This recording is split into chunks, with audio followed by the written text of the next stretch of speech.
On a hot afternoon in the summer of 1979, an ordinary Brooklyn lunchtime exploded into one of the most photographed crime scenes in American history. At a small Italian restaurant in Bushwick, customers had been sipping wine and picking at plates of pasta in the shaded back garden. Within minutes, that quiet patio was transformed into a tableau of overturned chairs, shattered dishes, and stunned silence. At the center of it all lay Carmine Lillo Galante, the fearsome acting boss of the Bonanno crime family, his cigar still famously clenched between his teeth in the pictures that would spread across newspapers and evening newscasts.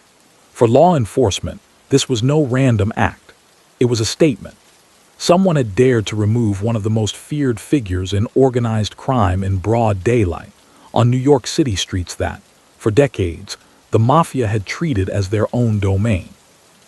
And when detectives and federal agents began to piece together what had happened, one name emerged again and again: Anthony Bruno Indelicato, a young soldier with an old last name, the son of a Bonanno captain who had grown up in the shadow of his father's world. To understand how Anthony Indelicato came to be associated with such a brazen killing, the story has to rewind decades, back to the years after the Second World War. It begins in neighborhoods where Italian was still heard on stoops, where parish churches set the social calendar, and where the line between respectability and criminality was sometimes as thin as a doorway curtain on a social club. Anthony was born in New York City in the mid-20th century, part of a generation of Italian Americans who were coming of age after the great wave of immigration from southern Italy and Sicily. His family story fit a familiar pattern. His father, Alphonse "Sonny Red" Indelicato, was a Sicilian American who, by the time Anthony was a child, was already making his way up on the streets. Those streets were part of the territory of the Bonanno family, one of the notorious 5 families that structured organized crime in New York. The Bonannos traced their roots back to Sicily, particularly to the town of Castellamare del Golfo, and for decades they maintained a strong sense of insularity, favoring men who came from the same villages and valleys their parents had left behind. In post-war New York, these neighborhoods were crowded and noisy, but also tightly knit. Italian-American families, like the Indelicatos, often lived in railroad apartments above storefronts or in clusters of small houses in Brooklyn and Queens. People knew their neighbors' business. They also knew who really ran the block. Beyond the official world of city government and the NYPD, there was another axis of power: the local men of respect who settled disputes, arranged jobs, and collected debts. Children growing up in this setting quickly absorbed the idea that some men walked differently, spoke differently, and carried an unspoken authority that did not come from any badge. For Anthony, that power had an address and a last name. His father was not a distant rumor. He was a presence. Alphonse "Sonny Red" Indelicato emerged in law enforcement files in the 1950s and 1960s as a rising figure in the Bonanno family, a man trusted with running gambling operations and enforcing the family's interests.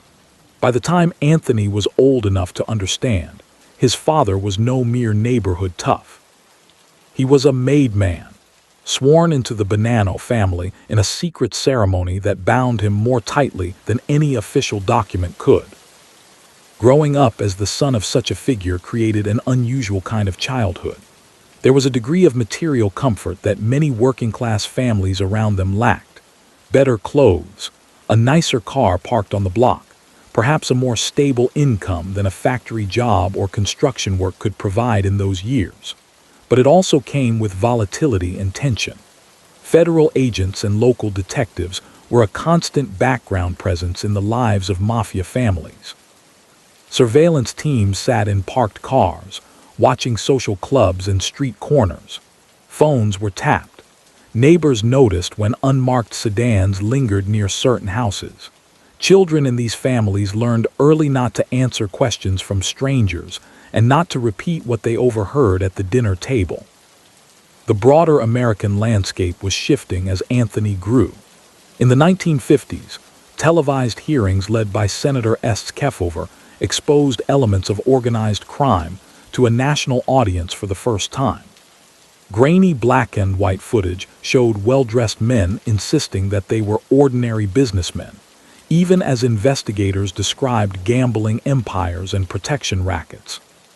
In 1957, the infamous Appalachian meeting in upstate New York, where dozens of mafia leaders were caught gathering at a secluded home, forced J. Edgar Hoover's FBI to finally acknowledge the existence of a national criminal network long dismissed as rumor. These events filtered down into the neighborhoods where the families lived. On one hand, they confirmed the importance of the men who ran the streets. On the other, they hinted that the old ways of invisibility and denial were under threat. Inside the Bonanno family, turmoil was also brewing.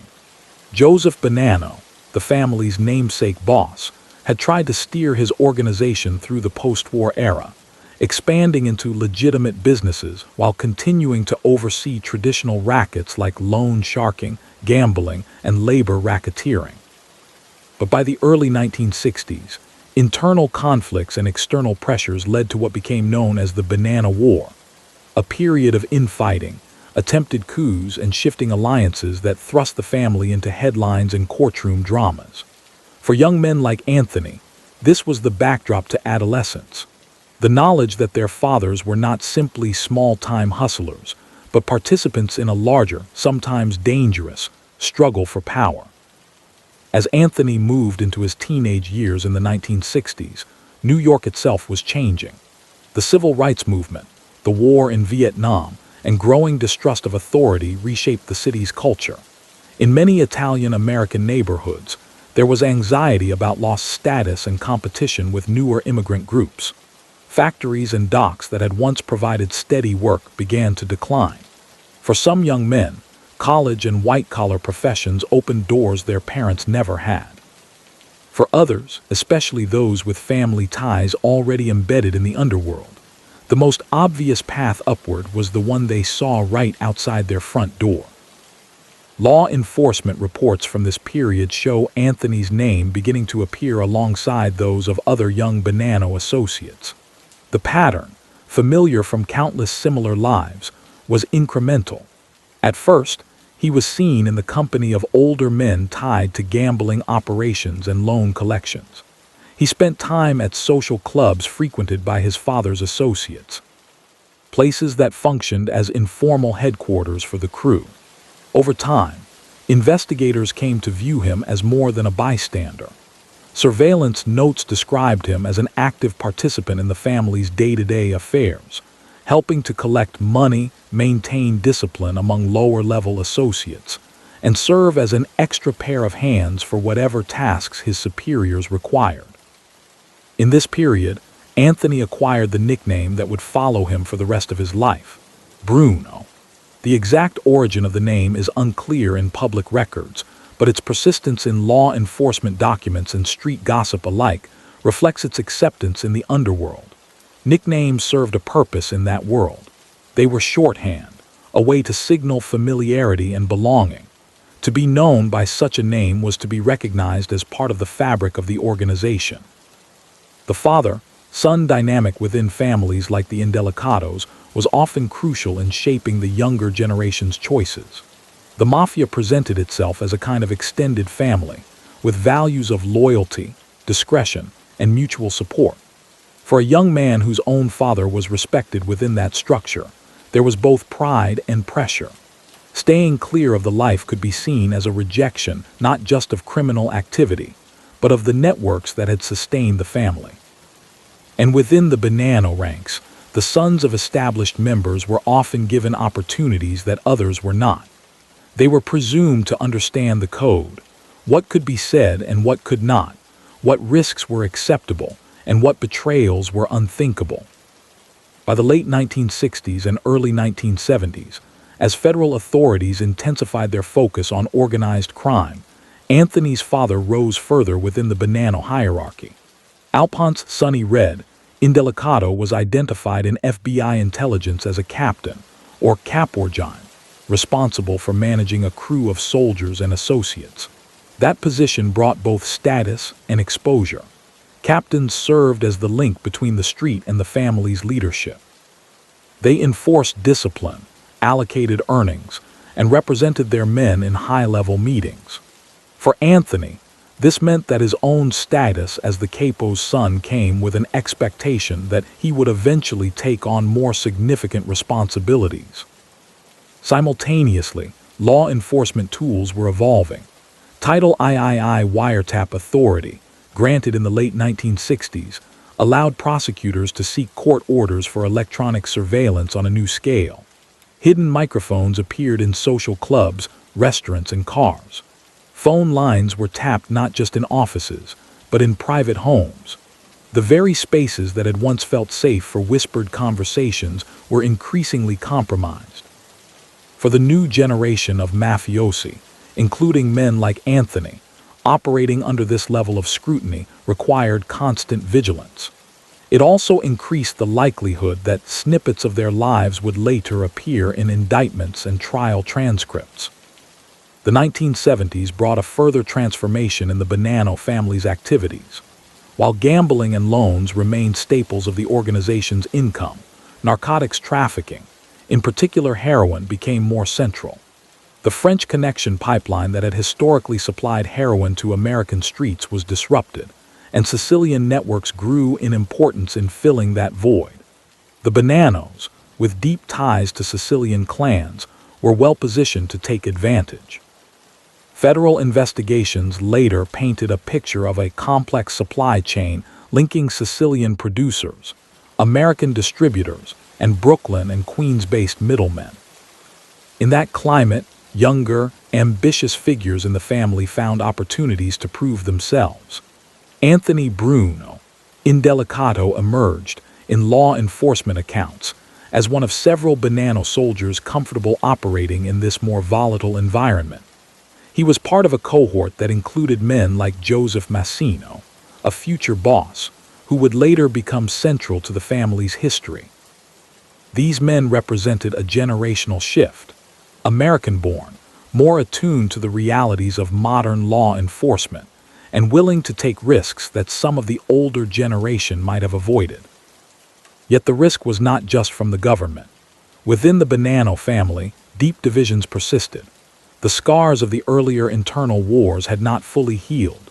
Questions of leadership, control, and the extent to which the family should be involved in narcotics continued to create factions. On one side were men loyal to Philip Rasselli, a boss who spent much of his tenure behind bars but retained influence on the street through trusted intermediaries.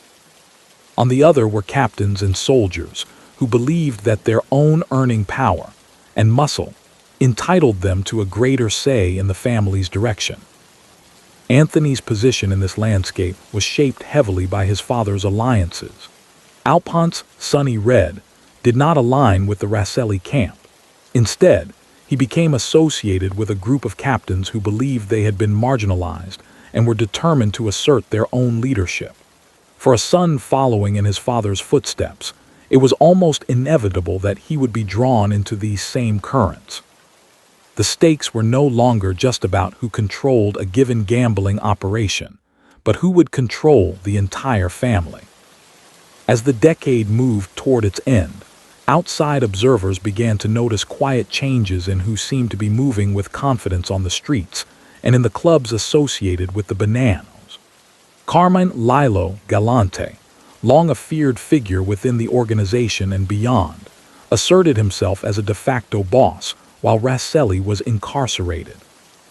Galante's aggressive expansion into the heroin trade, his use of Sicilian-born enforcers, and his disregard for the informal agreements that kept peace among New York's families created a sense of crisis. Federal authorities, watching from their surveillance posts, saw Galante's rise as a destabilizing factor. So did many within the mafia itself. For a soldier like Anthony Indelicato, these tensions formed the crucible in which his reputation was forged. The environment of his early life, shaped by a father deeply entrenched in the Bonanno hierarchy, by neighborhoods where the mafia's influence was woven into daily routines, and by the broader historical currents of post-war America, had led him steadily deeper into the world of organized crime. He had moved from the margins, as the capo's son hanging around the club, to the center, as a trusted participant in the family's affairs. By the late 1970s, he was no longer just a name in surveillance reports or a face recognized by local detectives. He was a key player in a family on the brink of violent internal realignment, a soldier who had grown up watching how power was taken and kept in a world where formal titles mattered less than the willingness to act.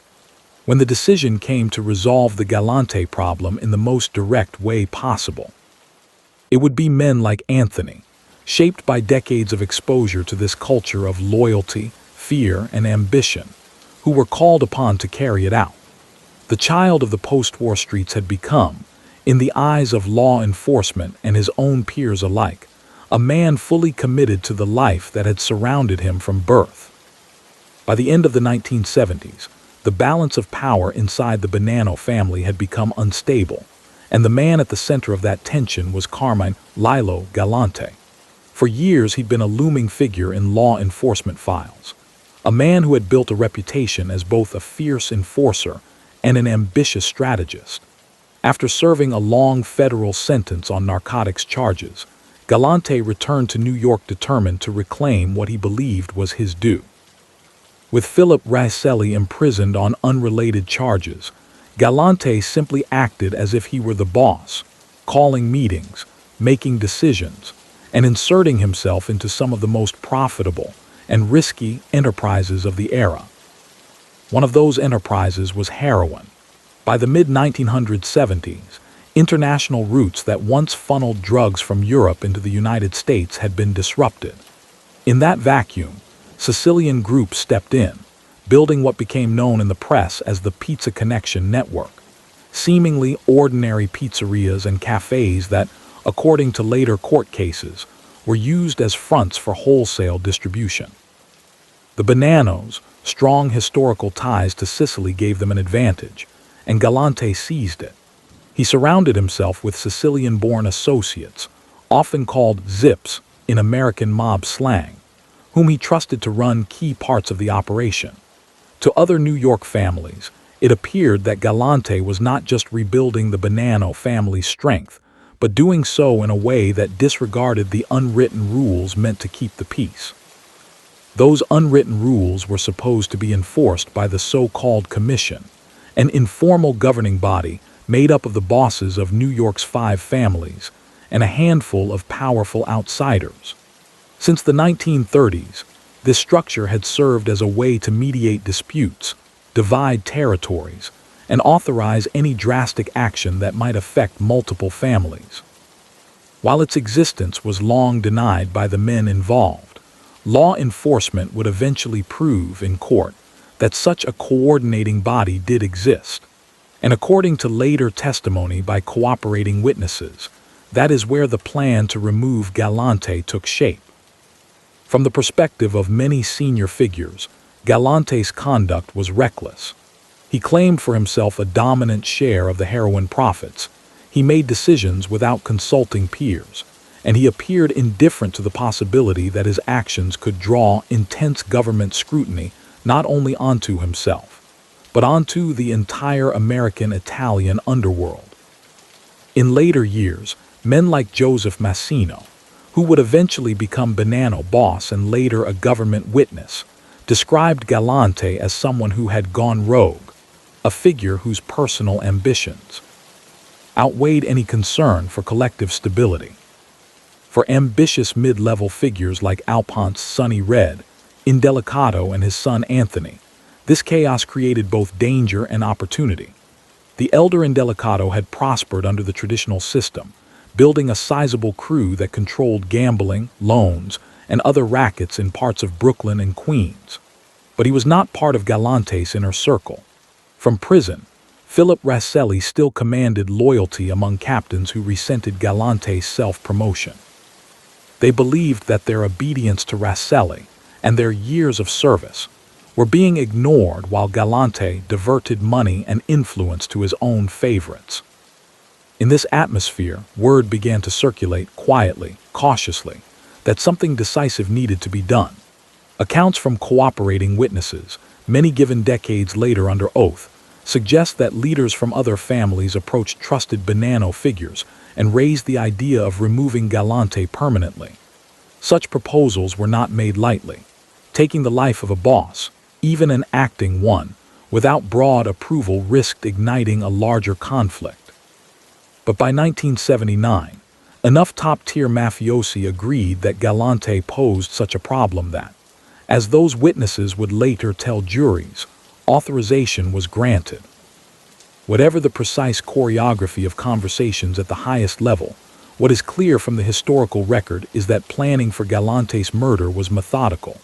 Men aligned with Raselli, among them captains like Dominic, Sonny Black Napolitano, and Joseph Massino, were tasked with choosing people they trusted to carry out the decision. Alponte's Sonny Red Indelicato, whose crew had already demonstrated a willingness to act decisively, was drawn into that inner circle. His son Anthony, by then recognized as a fully initiated soldier, was part of that crew. On July 12, 1979, the plan was put into action at Joe and Mary's Italian-American restaurant on Knickerbocker Avenue in Bushwick, Brooklyn. Galante had grown comfortable there. It was a neighborhood spot where he could eat in relative privacy in the walled garden behind the building. That afternoon, he was at an outdoor table with the restaurant's owner and a bodyguard, enjoying what, for all outward appearances, was a relaxed midday meal. In the neighborhood, people came and went as usual. Nothing about the narrow street or the modest storefront hinted that the event would become one of the most infamous episodes in New York's organized crime history. According to investigators and later court findings, a team of killers entered the restaurant complex shortly after Galante's meal began.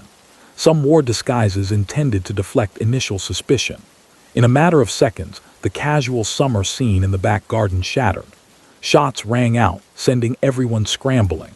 When the noise stopped, Galante and two other men lay mortally wounded. By the time police and paramedics arrived, it was too late to save them. The image that reporters captured, a powerful underworld figure lying on the patio with his ever-present cigar still lodged between his teeth, became an emblem of both the ruthlessness of mafia power struggles and the vulnerability of even the most feared men.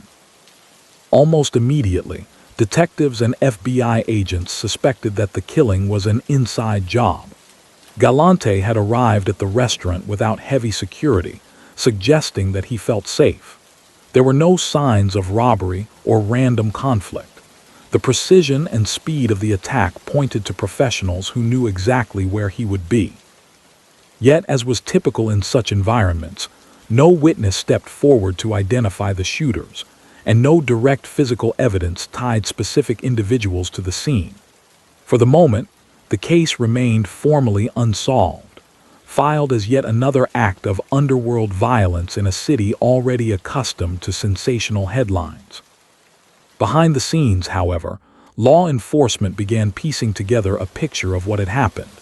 Wiretaps on various Bonanno-connected locations, reports from informants, and the undercover work of FBI agent Joseph Pistone, who had infiltrated the Bonanno family under the alias Donnie Brasco, all contributed fragments.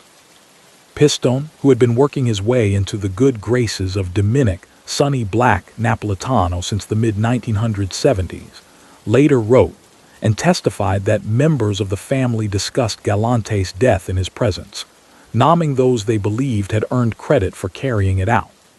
Among the names that surfaced in those conversations, according to Pistone, was Anthony Indelicato.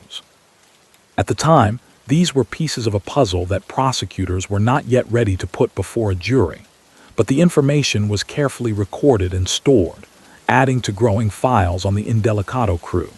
Surveillance units observed Anthony's movements in the months after the killing. Rather than laying low, he appeared to move with the confidence of a man whose standing had increased, being associated, inside that world, with the removal of a figure as intimidating as Galante carried weight. Among his peers, according to later testimony, it was understood that he had done work for the right people. Inside the Bonanno family, the power map shifted almost immediately after Galante's death.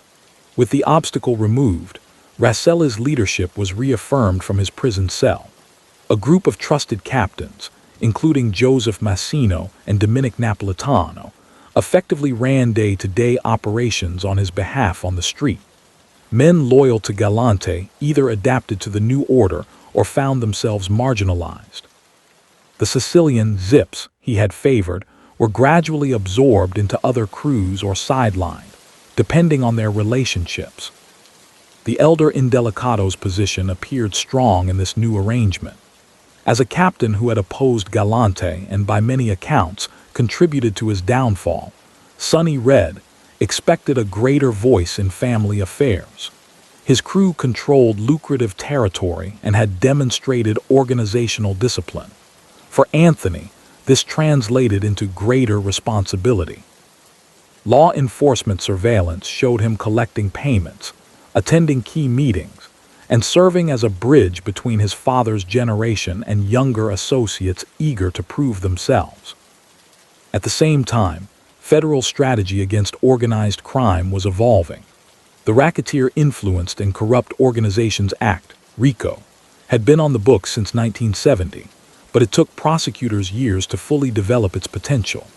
By treating the mafia as a criminal enterprise and allowing multiple acts to be tied together as part of a single pattern of racketeering, RICO made it possible to hold leaders accountable for crimes they ordered but did not personally commit.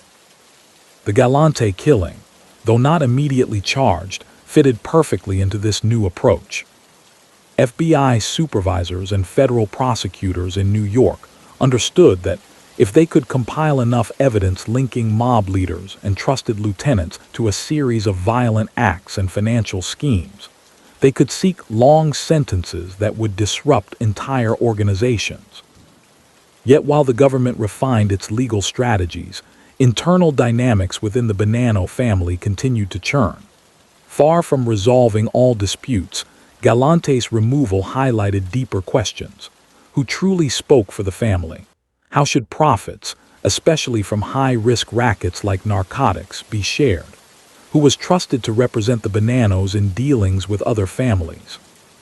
Alponte's Sonny Red, Indelicato, and his closest allies, Captains Dominic, Big Trin, Trinchera, and Phil Lucky, Giacone, felt that the answers to those questions increasingly favored their rivals. Although they had opposed Galante, they did not see themselves as merely foot soldiers for Raselli. They controlled significant crews, generated substantial revenue, and commanded respect on the street. In their view, the leadership circle around Raselli, especially Joseph Massino and Dominic Napolitano, was hoarding authority and sidelining those who had done much of the work. This dissatisfaction did not go unnoticed. Law enforcement bugs planted in various social clubs picked up snippets of conversations, suggesting that not all captains were happy. The details were rarely explicit. Those involved were too careful for that. But tone and context told their own story. A series of quiet gatherings, some of them held in inconspicuous locations around Brooklyn and Queens, brought together the three dissatisfied captains and their closest supporters. Anthony Indelicato, as his father's trusted son and soldier, was present at more than one of these meetings, according to later government evidence. One such gathering attracted the attention of the New York City Police Department. Acting on intelligence that armed men were meeting in a particular location, officers moved in and conducted a surprise raid. Inside, they found several Bonanno figures, including Alponte's Indelicato and others later identified as part of his faction. Weapons were confiscated, and the men were briefly detained. Although the case did not lead to major convictions, the incident underscored to investigators that something more serious than routine socializing was underway. It also suggested a heightened level of anxiety among the participants. Men who came to a meeting armed were clearly not expecting a simple conversation. For the Bonanno leadership aligned with Raselli, These developments were equally alarming. Within any mafia family, the most dangerous threat is not from the police but from internal rivals. A group of captains with battle-tested crews, money, and grievances posed a real challenge. If they managed to gather enough support, they could attempt to depose the existing leadership or even align with external allies to create a new power structure. The memory of earlier internal wars, like the Banana War of the 1960s, remained vivid. No one wanted to see the Bananos plunged back into a prolonged civil conflict that would weaken them across the city. In this environment of suspicion and second-guessing, Anthony's trajectory became intertwined with choices far beyond his control. He had been shaped by his father's rise, by the post-war streets and the codes of loyalty he absorbed in his youth. He had, according to later convictions, participated in the boldest act of internal discipline the family had seen in years with the elimination of Galante. Now he stood alongside his father as that same leadership considered him part of a faction that might itself become a target. The tension was not yet visible to the general public. On the surface, the Bonanno family seemed to be regaining stability after the turbulence of the Galante era. Business continued, loans were collected, bets were taken, unions were influenced, and small businesses paid for protection. The faces at the doors of social clubs remained mostly the same, but in the back rooms and late-night meetings, fault lines were deepening. Surveillance agents noticed shifts in who visited whom, who was seen together and who was not. Men who had once openly socialized now chose their company with greater care. For Anthony Indelicato, the late 1970s and very early 1980s were a period in which he moved from being a young man shaped by the life to a recognized participant in its most consequential decisions. The environment that had once merely surrounded him, his father's trials and triumphs, the neighborhood rituals of deference to men of respect, the constant presence of law enforcement, had become his own environment. He was no longer observing the workings of organized crime from the sidelines. He was implicated in them. That implication would soon carry a heavy cost. The same system that had drawn him in, that offered status and a sense of belonging, was about to turn inward on itself with catastrophic results. The brewing conflict between his father's faction and the Rosselli-aligned leadership would erupt in a way that shocked even seasoned observers of organized crime. As federal investigators watched and recorded, the Bonanno family moved toward another bloody internal reckoning, one that would indelibly mark Anthony Indelicato's life and reputation in the years to come. In the months after Carmen Galante fell in the Bushwick restaurant garden, the surface of Bonanno family life appeared calm enough. Social clubs still opened their doors each afternoon, card games still ran until dawn, bookmakers still took bets on boxing matches and horse races. But under that familiar routine, the family was divided by a question that had nothing to do with the past and everything to do with the future. Who, in practical terms, would control the organization going forward? From his prison cell, Philip Rosselli still held the title of boss, and his closest supporters on the street, men like Joseph Massino and Dominic, Sonny Black Napolitano, saw themselves as the rightful stewards of his authority. They had backed the decision to eliminate Galante, taken the risks, and now expected to govern. On the other side stood a block of captains who believed that their own power and earnings entitled them to something more than deference. At the center of that block was Alponte's Sonny Indelicato, whose crew was known for its earning capacity and for its willingness to carry out difficult assignments. His son Anthony, Bruno, by then a fully inducted soldier, was part of this camp by lineage and loyalty. Information later presented in court, particularly through the testimony of cooperating witnesses, drew a picture of increasing friction. The Red faction, named for Sonny Red's hair color, felt their territory and income were being encroached upon by men closer to Rosselli. They questioned why some decisions were made without their input, why certain lucrative rackets were reassigned, why those around Massino seemed to gain influence at their expense. In that world, questions like these were never just complaints. They were the first steps toward considering whether a change at the top might be possible. The first solid sign to law enforcement that something more than grumbling was going on came in the form of an interrupted meeting. Acting on intelligence from informants and their own surveillance, New York City police officers and federal agents raided a gathering of banana figures at a relatively obscure location in Queens. Inside, they found several armed men, among them Alphonse, Sonny Red, Indelicato, and Captains Phil Lucky, Jacone, and Dominic Big Trinchera. Weapons were seized, men were questioned, and although prosecutions from the incident were limited, the message to investigators was unmistakable. These were not casual social calls. Something serious was being discussed. For the Rasselli-aligned leadership, the raid confirmed private suspicions. If a group of captains opposed to the current hierarchy were meeting while armed, it suggested they either anticipated violence or were planning it. In the mafia's closed logic, the threat of a coup could not be met with negotiation alone. Allowing a rogue faction to gather strength risked not only internal bloodshed, but also a perception of weakness among other families. The Bananos still carried the scars of the Banana War years earlier, when internal conflict had nearly torn the family apart. To men like Joseph Massino, that scenario could not be repeated. The solution they arrived at was as stark as it was familiar in that world: preemptive removal. Accounts from later cooperating witnesses, including Massino himself, outline how the leadership sought and obtained permission from higher authorities in organized crime, the same commission that had earlier approved the Galante hit, to neutralize the perceived threat posed by the Red faction. With that approval in hand, planning began for a carefully controlled ambush that would take out the core of the opposition in one stroke. The method chosen mirrored many such underworld maneuvers, a supposed peace meeting.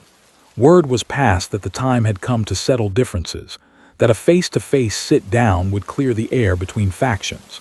A specific date and place were set: May 5, 1981, at a Brooklyn club under the control of the Rasselli side. The men being targeted, Indelicato, Jacone, and Trinchera, were told to come with a minimal number of aides. The implication was that this would be a discussion among equals, not a show of force. Anthony Indelicato was, according to various later testimonies, expected to be part of his father's entourage. As a trusted soldier and as family, he had been present at other key gatherings during this period. But when the day came, he did not arrive at the appointed place and time. Accounts conflict as to why. Some witnesses suggested that he simply failed to appear for reasons never fully explained. Others speculated that he had grown wary and chose caution. Whatever the truth, the fact remains that the car in which he might have ridden pulled up without him outside the meeting place that afternoon. Inside the club's back rooms, conditions were carefully arranged. Gunmen loyal to the Rasselli leadership were concealed and armed, ready to move when signaled. Among them, later named in court, were figures who would become central players in Banana history and in international organized crime circles. The three target captains arrived believing they were walking into a conversation. In reality, they were entering a trap laid by men who had already decided their fate. What happened next has been reconstructed mostly from the testimony of participants who eventually broke the code of silence decades later. The essentials are consistent. The pretense of a meeting collapsed almost as soon as the men were in place. Weapons were drawn. The three captains were overwhelmed before they had a chance to mount any meaningful resistance. There was no public shootout, no spectacle. The entire operation was conducted behind closed doors, in keeping with the mafia's preference for invisible, controlled violence, rather than chaotic scenes that drew immediate police attention. In the hours and days that followed, the families of the three men faced a silence that said more than any explanation could. They simply did not come home. On the street, Rumors began to circulate within hours, spreading through social clubs and gambling dens. There had been a hit, the Red faction had been wiped out, the leadership had asserted itself. But for investigators, proof remained elusive until the physical evidence began turning up. On May 28, 1981, nearly 3 weeks after the ambush, the body of Alphonse Sonny Red Indelicato was discovered in a desolate lot on Staten Island. He had been left in an area away from his usual Brooklyn and Queens haunts, a sign that those who disposed of him had taken care to disrupt predictable patterns. The bodies of Giacone and Trinchera were not found immediately. Months would pass before they were uncovered, still more months before they were definitively identified. This delay added to the anxiety within their circles and to the aura of mystery surrounding the event. But among insiders, there was little doubt about what had occurred. For Anthony, the discovery of his father's fate confirmed what the street had already whispered. He had lost not only his parent but his protector and patron within the family structure. The crew his father had commanded was shattered. Some men scrambled to align themselves with the victorious faction. Others disappeared from view, unsure who might be considered guilty by association. Anthony himself dropped out of sight, moving into the shadowy category that law enforcement calls whereabouts unknown. He was not yet formally charged with any crime related to the ambush, but he understood that he faced danger on all sides. It was a precarious position. On one level, he had survived an internal purge that killed those closest to him. On another, that survival might itself be viewed with suspicion by the new leadership.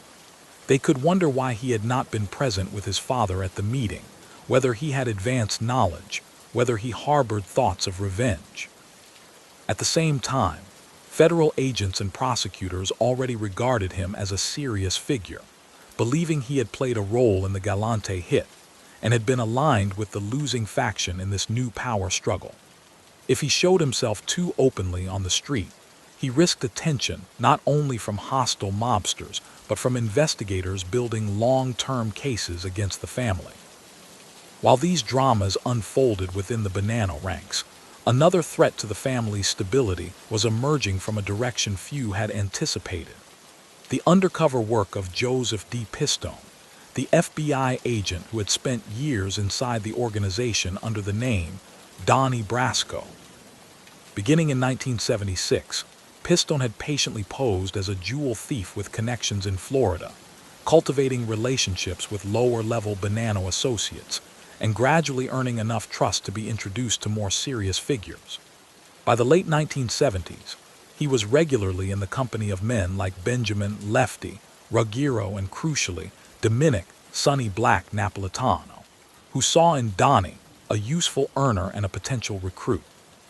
Pistone's infiltration provided the FBI with extraordinary insight into Banana operations. Through his reports and, later, recordings, agents learned who held which positions, how decisions were made, and how money flowed from the street up through the hierarchy.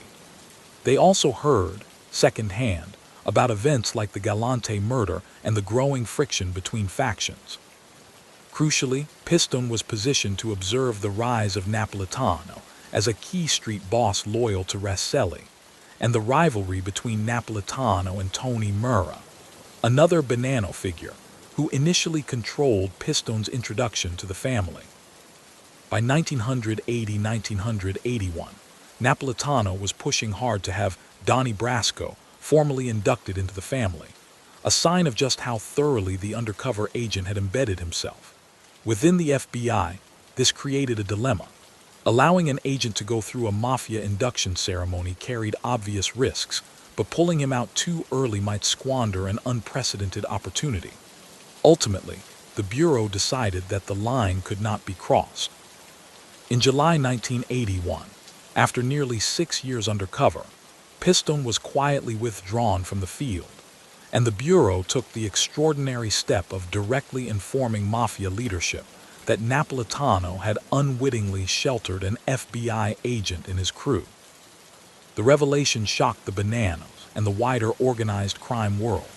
For decades, Bosses had confidently dismissed the idea that law enforcement could penetrate their inner circles to such a degree.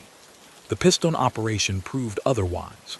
The embarrassment was so profound that, for a time, the Bonanno family lost its representation on the commission. The other New York families viewed them as compromised and potentially dangerous to be too closely associated with. Within the family, the response was swift and brutal. Tony Murrah, who had vouched for Piston's introduction in the first place, was killed early in 1982.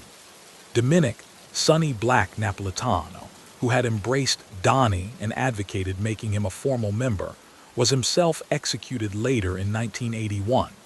For law enforcement, the killings were further confirmation of the mafia's methods of internal discipline.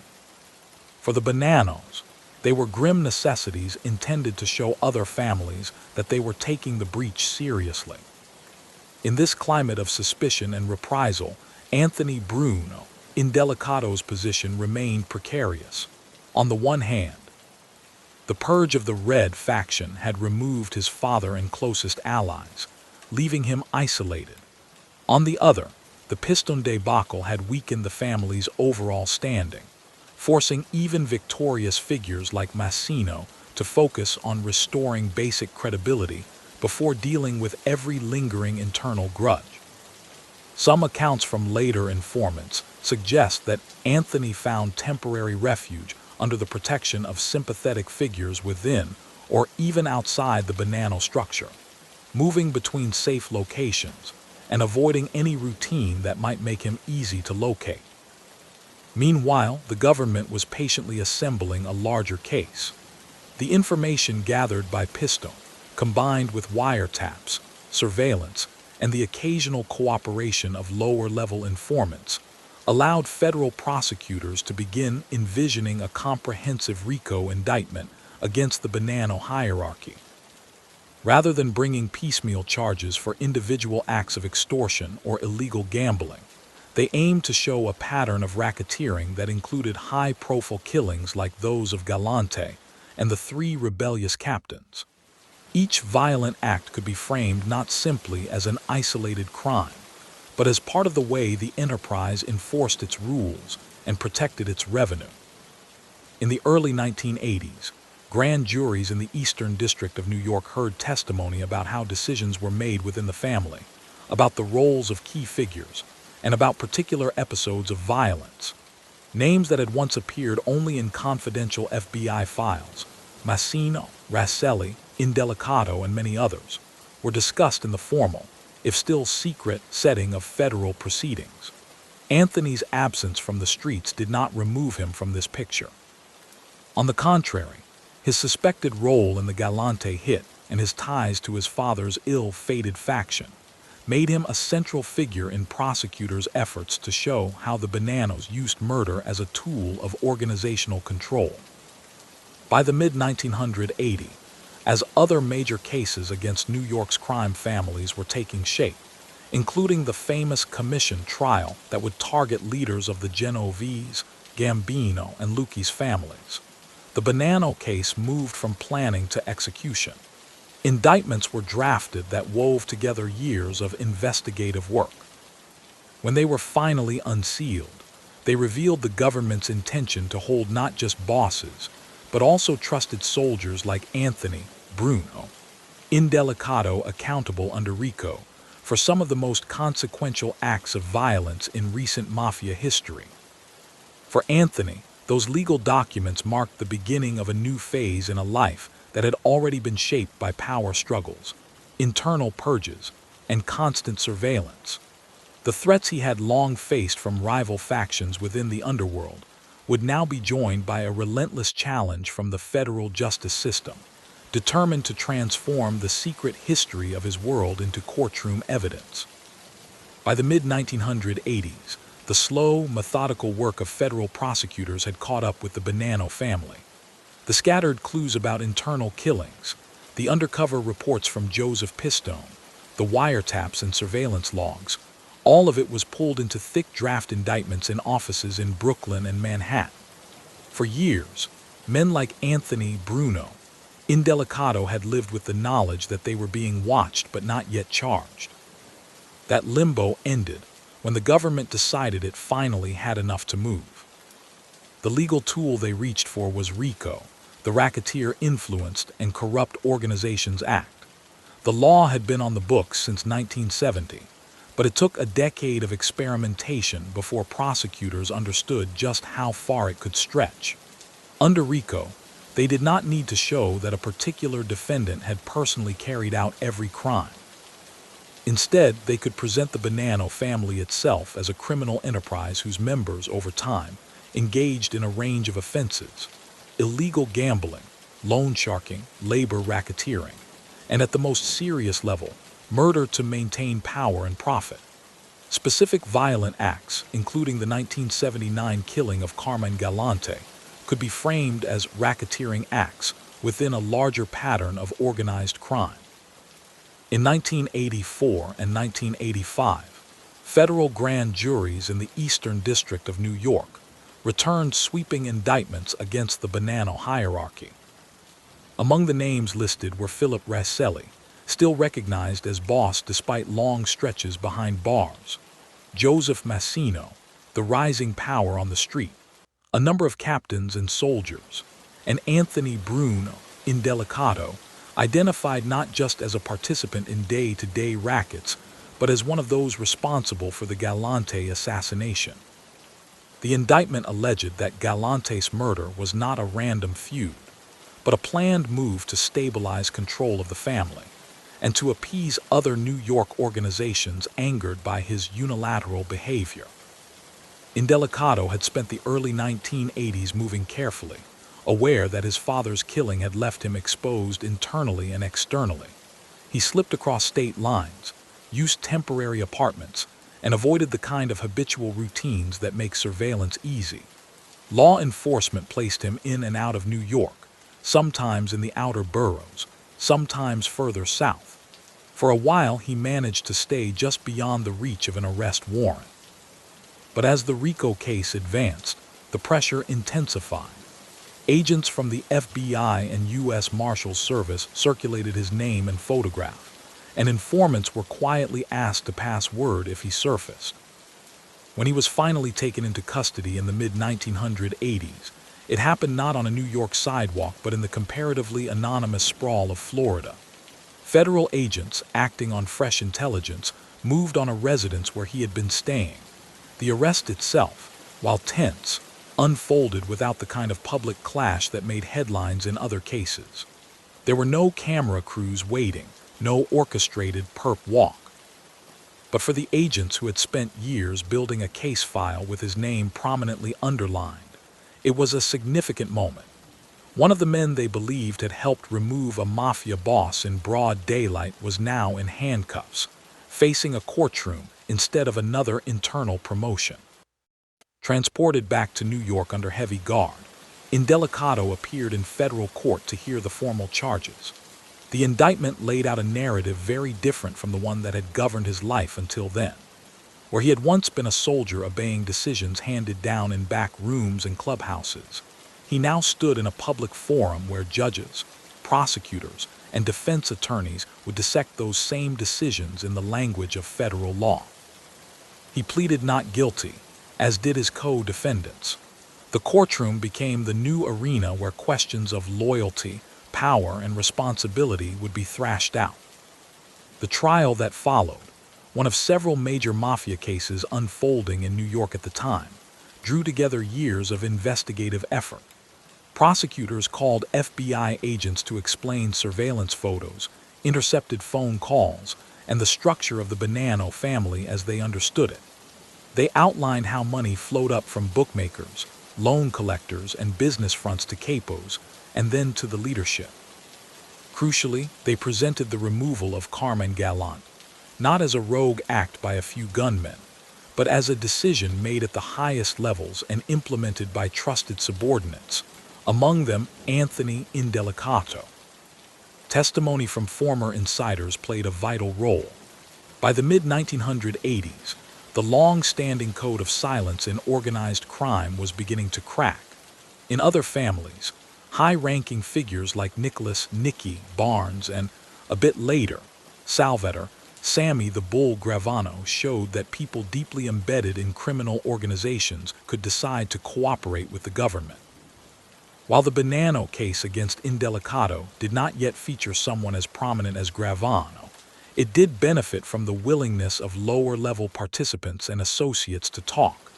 Some were men facing their own indictments, hopping for leniency. Others were long-time informants whose identities were carefully shielded. Layered onto this insider testimony were the accounts drawn from Joseph Pistone's years undercover as Donnie Brasco. Pistone himself had already testified in earlier trials, but transcripts and summaries of his observations were brought into the Rosselli case to reinforce the government's portrait of the Bonanno structure, and to show the climate in which decisions like the Galante hit were made.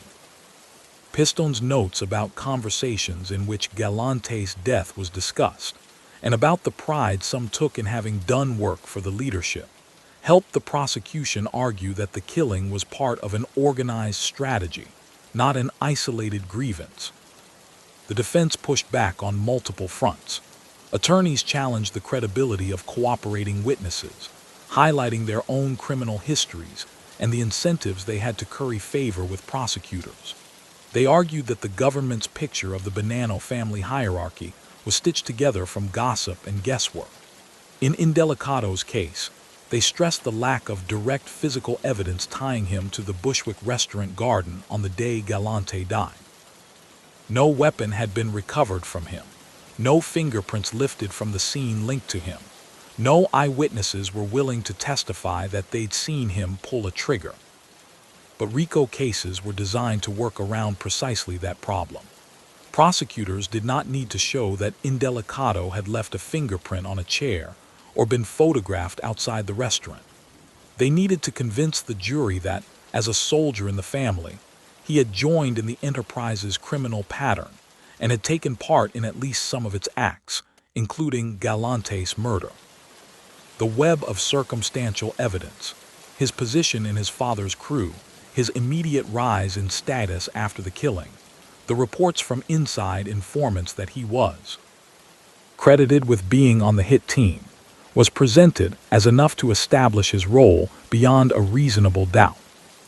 The trial unfolded against a broader backdrop of national attention to organized crime. In Manhattan, another massive case was moving forward, the so-called commission trial, which targeted the bosses of the Genovese, Gambino, and Lucchese families. Newspaper readers and television viewers saw regular reports of mob figures shuttling between court and detention, of prosecutors describing elaborate conspiracies linking construction companies, unions, and city contracts. Even though the Bonanno family had temporarily lost its formal seat on the commission in the wake of the Donnie Brasco scandal, their own trial in Brooklyn signaled that they had not escaped the government's new, more aggressive approach. For jurors hearing the Rosselli case, the decision was not just about the fate of individual defendants, but about their belief in the government's portrayal of how the mafia actually worked. Over weeks of testimony, they heard about rituals of induction, about coded language on wiretaps, about the unwritten rules governing disputes and discipline. They listened to accounts of men summoned to meetings and never seen again. They saw how each piece, taken alone, might be ambiguous, but together formed a pattern that matched what agents had warned about for decades: a structured, enduring criminal organization. When the verdicts came down in the mid-1980s, they were a clear win for the prosecution. Rosselli and several of his key lieutenants were convicted on racketeering charges. Anthony Indelicato was found guilty of participating in the enterprise and of involvement in the Galante murder as a racketeering act. The jury had accepted the government's argument that the removal of Galante was a sanctioned mob action, and that Indelicato had been one of the men chosen to carry it out. At sentencing, the atmosphere in the courtroom was tense but controlled. Federal guidelines and the seriousness of the charges left the judge with limited flexibility. RICO convictions tied to homicide carried steep penalties. Indelicato received a long prison term, decades rather than years. reflecting both the gravity of Galante's killing and the broader criminal activity attributed to him under the racketeering framework. For a man still relatively young, the sentence effectively meant that most of his remaining adult life would be spent behind bars. For the families of those killed in the internal mafia conflicts of the 1970s and early 1980s, the sentences offered a measure of formal accountability that the underworld's own rough justice never provided. Galante himself was no innocent victim. His record of violence and his role in flooding neighborhoods with narcotics were well documented. But the daytime assassination in a public restaurant had reinforced a sense among ordinary New Yorkers that powerful criminals acted with impunity. Seeing one of the alleged shooters sentenced in a federal court suggested that, at least sometimes, the legal system could catch up. Behind prison walls, Anthony Indelicato entered a world that, paradoxically, contained many familiar faces. Federal penitentiaries in the 1980s housed a growing number of organized crime figures swept up in RICO cases. Men who had once occupied corner tables at social clubs or sat together in back rooms now found themselves sharing recreation yards and mess halls. While the environment was tightly controlled, informal hierarchies still emerged. Organized crime inmates often grouped together, drawing on outside connections to obtain legal help or small comforts within the strict limits of prison rules. The routine of incarceration was a stark contrast to the flexibility of street life, where once days had been structured around collections, meetings, and unspoken possibilities of sudden violence.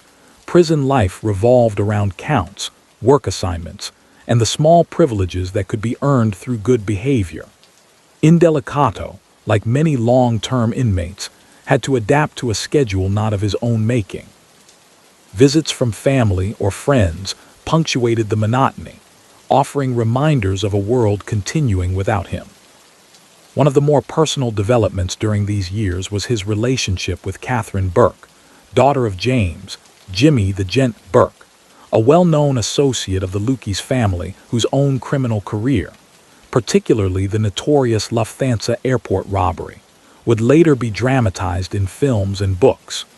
The connection between Bruno and Catherine linked two underworld lineages from different families.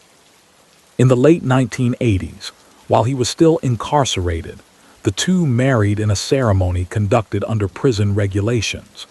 The union symbolized the way in which, even as federal pressure intensified, the social and family networks of organized crime continued to intertwine. Outside the prison walls, the landscape that had shaped Anthony's early life was undergoing profound change. The commission trial ended with convictions of several of New York's most powerful bosses. Long sentences sent a signal that, with RICO, the government could hit not only soldiers and capos but the top tier of leadership. In the early 1990s, more high-profile cooperators emerged. Gravano from the Gambino family, for instance, whose detailed testimony against John Gotti further weakened the aura of invulnerability around mafia bosses. The Bonanno family was not spared this erosion. Philip Rasselli, already in poor health, eventually died in prison.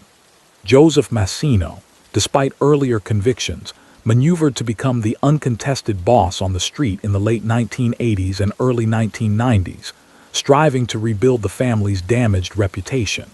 He insisted on tighter discipline and more cautious operations, wary of both internal betrayal and renewed law enforcement focus.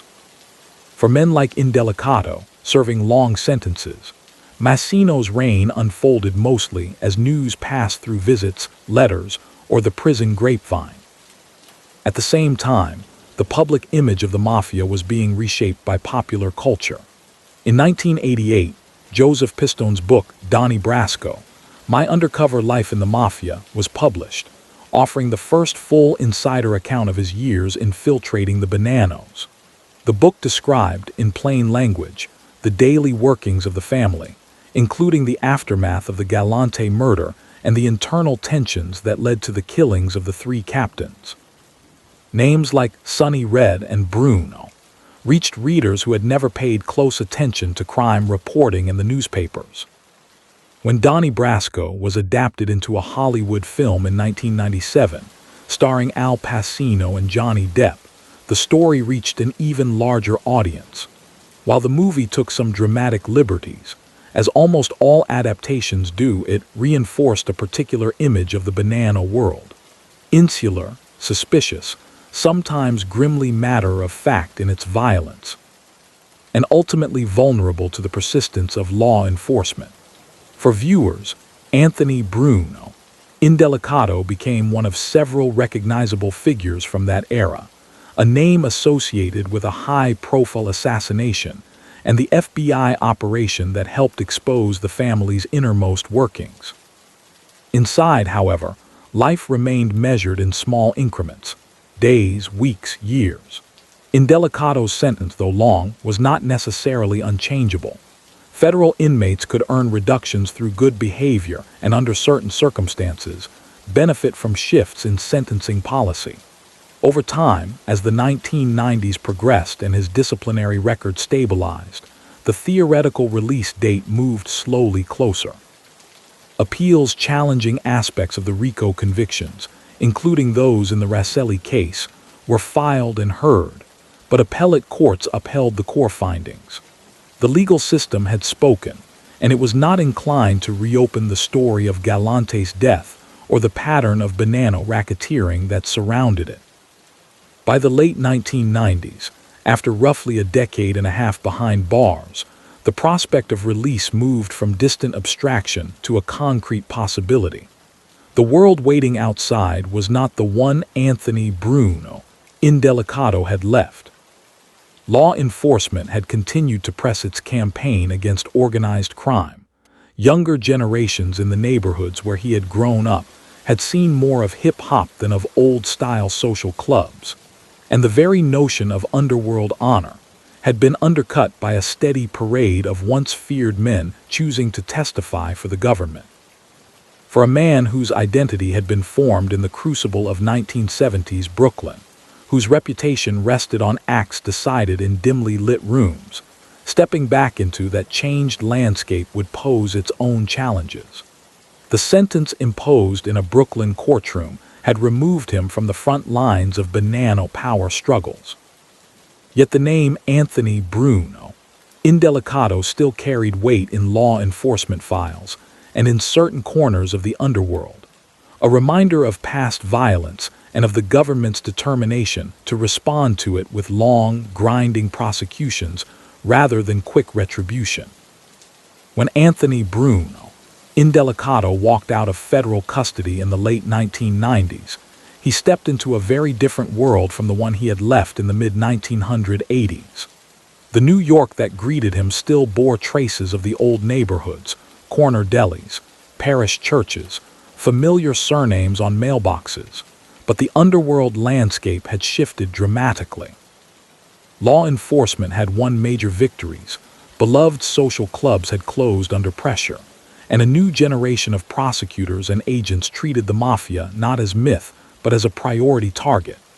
Yet his own name still carried the weight of an earlier era, a man linked, in the eyes of the government and the streets alike, to the daylight killing of Carmen Galante and to the bloody purge that had claimed his father. His release came after roughly a decade and a half in federal prison, earned through the time he had already served, good time credits, and the terms of the sentence imposed in the Raselli case. With freedom came conditions. As with many federal inmates re-entering society, he was placed on supervised release, assigned a probation officer, required to report regularly, barred from associating with known felons, and expected to avoid the haunts that had once formed the backdrop of his life. On paper, those conditions were meant to draw a line between his past and any possible future. But the past did not vanish with the closing of a cell door.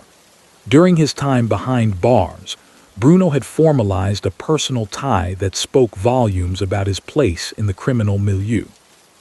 In 1980s prison visiting rooms and through monitored phone calls and letters, he had built a relationship with Catherine Burke, daughter of James "Jimmy the Gent" Burke, a Lucchese-connected figure whose own criminal resume, particularly his role in the Lufthansa airport robbery at JFK, had made him notorious. They married while Bruno was incarcerated, joining two families that, though aligned with different New York organizations, moved in the same underworld orbit.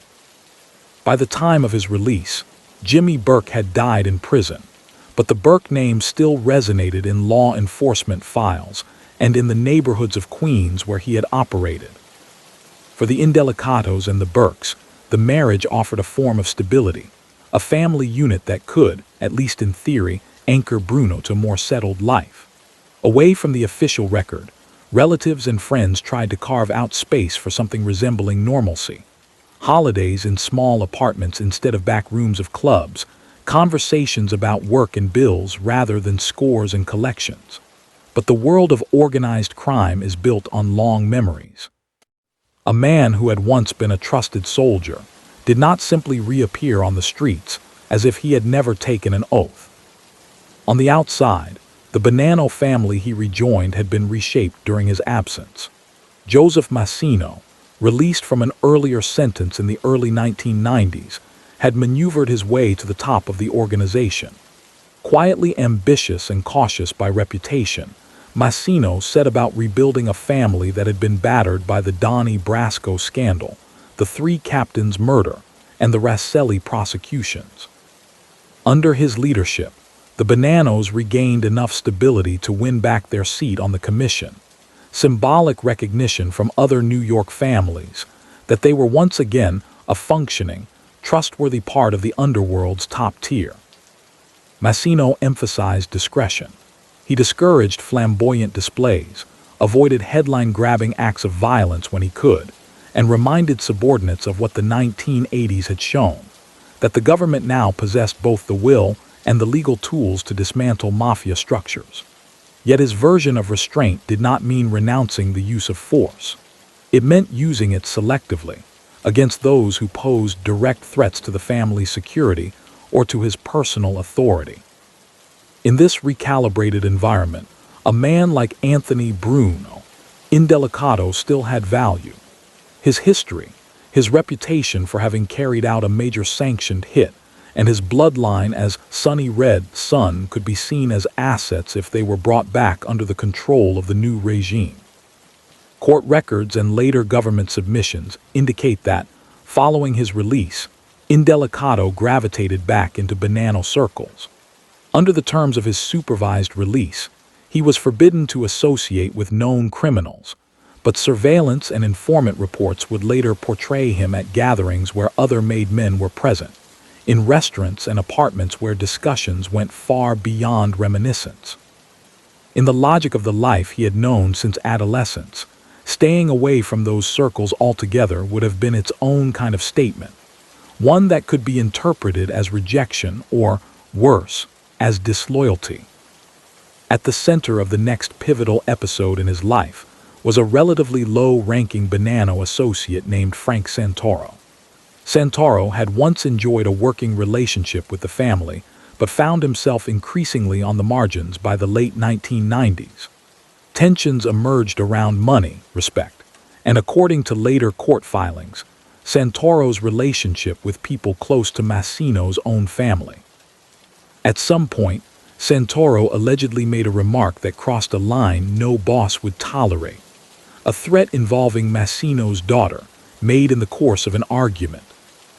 In the culture of organized crime, family, literal family, is often invoked as the justification for harsh responses.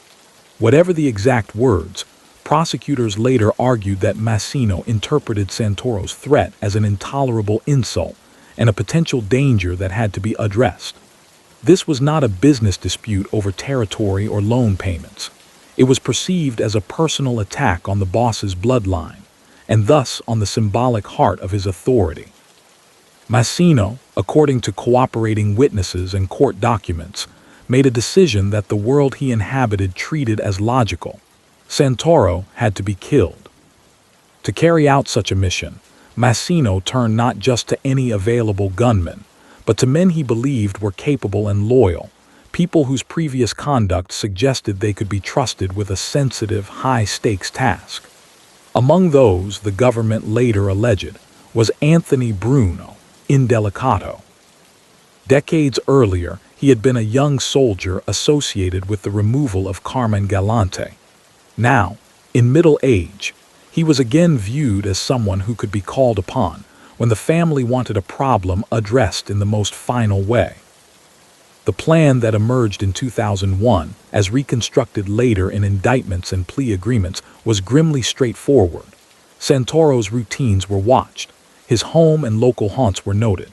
On a day when he could be found driving through his Queens neighborhood, a car carrying Indelicato and at least one accomplice drew alongside his vehicle. In a brief eruption of violence, shots were fired into Santoro's car. He was hit but survived. The shooters fled. Neighbors heard the shots and called the police, who arrived to find a wounded man and a damaged vehicle on an ordinary residential street. On the surface, it looked like one more act of urban violence in a city that, even after years of crime reduction, still saw its share of shootings. But investigators quickly realized that this was not a random incident. Santoro had a history with the Bananos. The method and context suggested a targeted hit rather than a spur-of-the-moment argument. Investigators from the NYPD and FBI were already deeply engaged in long-running inquiries into the Bonanno family. Wiretaps were active. Informants were at work. In this environment, the Santoro shooting was not examined in isolation, but slotted into a broader pattern of intelligence. Over time, bits of information emerged, comments intercepted on phones, observations from cooperating witnesses, hints about who had been seen in which cars that day. Santoro himself, facing the reality that someone had tried to take his life, began to cooperate with law enforcement, providing details about his disputes and his knowledge of Bonanno operations. The Santoro case became one of several building blocks in a new round of federal RICO charges. By the early 2000s, prosecutors in the Eastern District of New York had decided that the Bonannos, once again under a strong boss and once again implicated in serious acts of violence, warranted a comprehensive case. The indictment they drafted and eventually unsealed was expansive. It named Joseph Massino as the boss and listed a corps of captains and soldiers as co-defendants. It alleged a long-running racketeering enterprise that engaged in extortion, loan sharking, illegal gambling, and multiple murders, and attempted murders committed to advance the interests of the family and its leaders. Among those charged was Anthony Indelicato. The indictment did not relitigate his role in the Galante murder that had already been the subject of his earlier conviction, but it did cite his criminal history as context. More importantly, it accused him of participating in the racketeering enterprise in the post-release period and of taking part in the 2001 attempt on Frank Santoro's life. For prosecutors, this narrative was powerful. A man who had already served a long sentence for an earlier mob killing, released under conditions meant to deter further crime, had allegedly returned almost seamlessly to the same pattern of conduct. Indelicato was arrested again in the early 2000s, swept up alongside other Bonanno figures as federal agents moved to dismantle Massino's regime.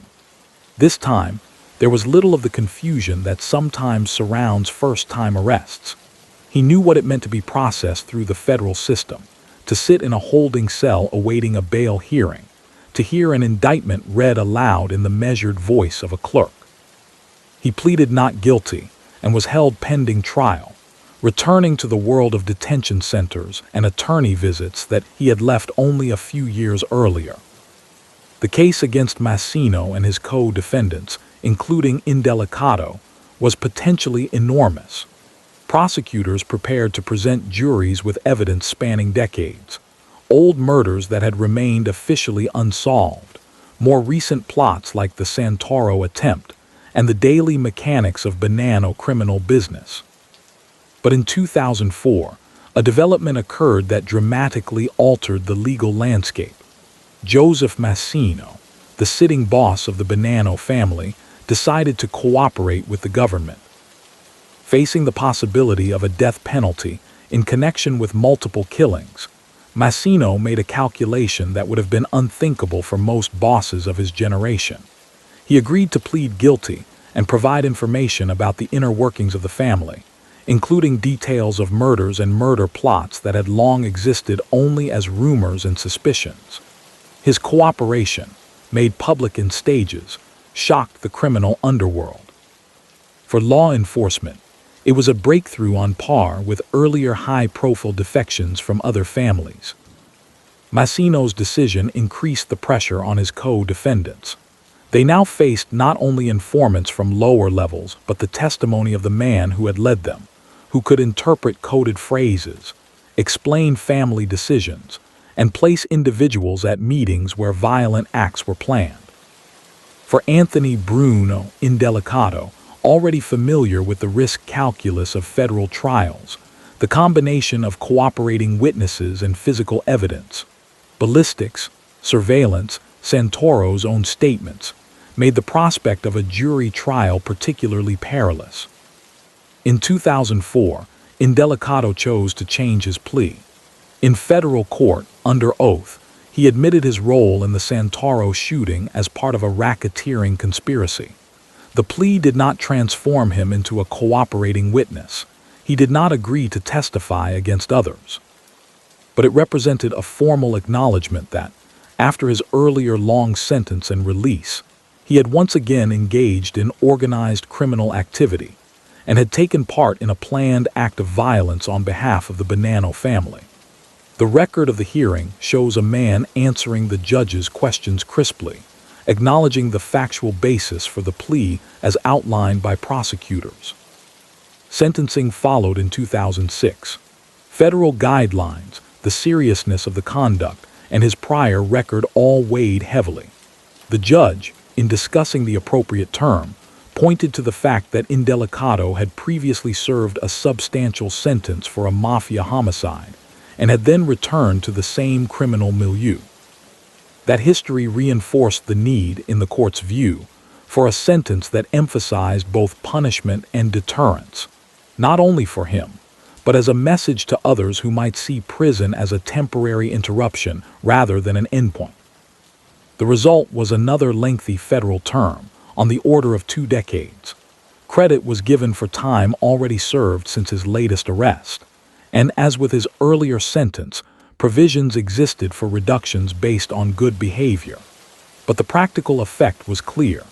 A man now in his late 50s would spend a significant portion of what remained of his active life back inside a federal institution.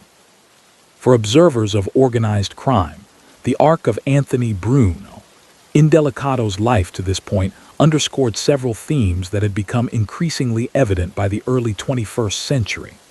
First, the power of early socialization and family ties.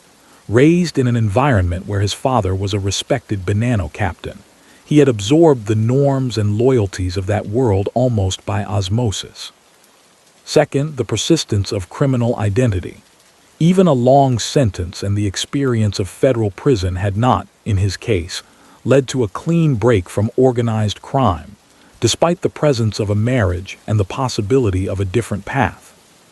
Finally, the legal system's evolving response.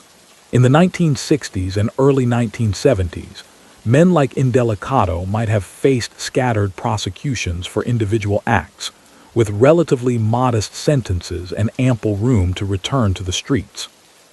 By the time of his second major case, federal authorities were wielding RICO with precision, wrapping decades of conduct into broad conspiracies, and leveraging the unprecedented cooperation of former bosses like Massino to turn long-hidden decisions into admitted facts.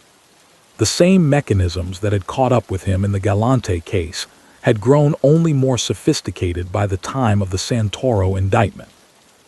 Back in the federal system after his 2006 sentencing, Indelicato re-entered a prison environment that, while familiar in its routines, reflected those broader shifts. Entire tiers of inmates now consisted of men once considered untouchable, former captains, consigliere figures. even ex-bosses who had fallen to the combination of RICO and insider testimony. For some, prison became a place of reckoning, where they confronted both the personal cost of their choices and the reality that the structures they had served were no longer invulnerable. For Anthony Indelicato, the second long sentence drew a line under two distinct but related chapters of his life: his ascent and first conviction in the era of Galante and Raselli, and his return to the streets and rearrest in the age of Massino and modern RICO prosecutions. The years ahead would be spent mostly in institutions far from the Brooklyn and Queens blocks where his reputation had first been made, as the outside world and the underworld continued to evolve without him. By the time the judge pronounced Anthony Indelicato's second long sentence in 2006, he was no longer the reckless young soldier who had gone into custody in the mid-1980s. He was in his 50s, graying, with a heavy record of two different eras of organized crime attached to his name. Marshals led him from the Brooklyn courtroom into the chain of holding cells and transport vans that would deliver him back into the federal prison system. For the second time in his life, the doors of a long sentence closed behind him. The federal institutions he returned to in the mid-2000s were different in important ways from those he had first known. After decades of sustained RICO prosecutions, entire cohorts of inmates now consisted of former mob captains, lieutenants, and associates from every one of New York's 5 families, and from organizations in other cities. Men who had once sat across from each other in smoky social clubs now nodded in recreation yards, lined up at pill calls, or waited for visiting room announcements. There were still informal hierarchies, still currents of respect and resentment that mirrored old street loyalties, but all of it played out under the watchful, structured routines of the Bureau of Prisons. Age changed the equation. In his first term, Indelicato had gone in as a relatively young man, with the possibility, however remote at the time, of walking out again with decades of active life ahead of him. Now, facing roughly 20 more years, he knew he would be an elderly man by the time he saw the outside world again under anything like normal conditions. The gangland reputation that had once made him useful on the street translated, behind the walls, into something more ambiguous, a mixture of war stories in law enforcement files, wary respect from some fellow inmates, and the unblinking indifference of a system accustomed to handling every kind of serious offender. Even as he settled into that second term, the consequences of his earlier life were still rippling outward in the legal world. Years before, after his first conviction in the Raselli case, his name had become attached to a major appellate ruling that law students and lawyers still study: United States v. Indelicato, a Second Circuit decision that helped define what it means to have a pattern of racketeering activity under RICO. The case grew out of his original trial, where prosecutors had charged him not only with substantive crimes but with participating in a broader racketeering enterprise by helping kill 3 men, the 3 captains, his own father's former allies, Alphonse, Sonny Red, Indelicato, Dominic Trinchera, and Philip Giacone. On appeal in the late 1980s, a 3-judge panel initially threw out the RICO convictions, suggesting that 3 murders committed as part of a single conspiracy, close together in time, were not enough to establish the type of continuity and relationship Congress had in mind when it required a pattern of racketeering activity. But that was not the end of the story. The full Second Circuit reheard the case en banc and reversed the panel, holding that multiple related acts, even if they occurred in a fairly tight time frame, could satisfy RICO's pattern requirement when they were part of the way an ongoing criminal enterprise did business. In cold legal terms, the decision meant that coordinated underworld killings like the ambush of the 3 captains could be treated as part of a larger pattern, not as isolated eruptions. In practical terms, it strengthened prosecutors' hands across the country. Defense lawyers would cite United States v. Indelicato in briefs, Law professors would assign it in courses on organized crime and white-collar law, and federal judges would use its reasoning in rulings for years to come. While Anthony himself lived out his sentence in anonymous cell blocks, his surname lived on in casebooks, shorthand for an important turning point in how RICO was interpreted. Back in the physical world of prison yards and steel doors, the passing years reflected broader shifts in organized crime and in the neighborhoods that had produced it. The Bonanno family that had once seemed almost woven into the fabric of certain streets in Brooklyn and Queens was now, like the other New York families, a diminished force. That did not mean it had vanished. Federal indictments in the 2000s and 2010s showed that Bonanno crews were still extorting businesses, running gambling operations, and trying to influence unions. But the scale and swagger of the 1970s were gone. Law enforcement, emboldened by decades of wins, continued to press. New cases targeted not just the Bonannos but all the families, often built on the same combination of wiretaps, undercover work, and cooperation from insiders. Particularly damaging to the Bonannos was the continuing fallout from Joseph Massino's decision to cooperate. As the former boss sat in witness boxes, describing in calm, detailed language how murders had been plotted and disputes resolved, he stripped away layers of mystique that earlier generations of mafiosi had worked hard to maintain. His testimony in federal court against successor Vinnie Gorgeous, Bassiano, and others painted a stark portrait of the family's inner workings. He described commission meetings, votes on life or death matters, and the way men like Indelicato were talked about in leadership circles as reliable shooters.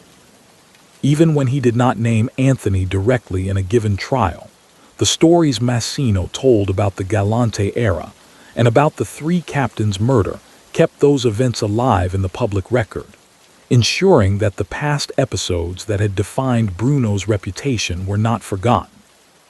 Beyond the courts, the neighborhoods themselves changed. Places like Williamsburg, Bushwick, and Bedford-Stuyvesant, where some of the old Bonanno and other family hangouts had been located, saw waves of gentrification. Rents rose, cafes replaced some of the old social clubs, and young professionals, artists, and immigrants from far beyond Europe moved into buildings that had once housed tight clusters of Italian-American families.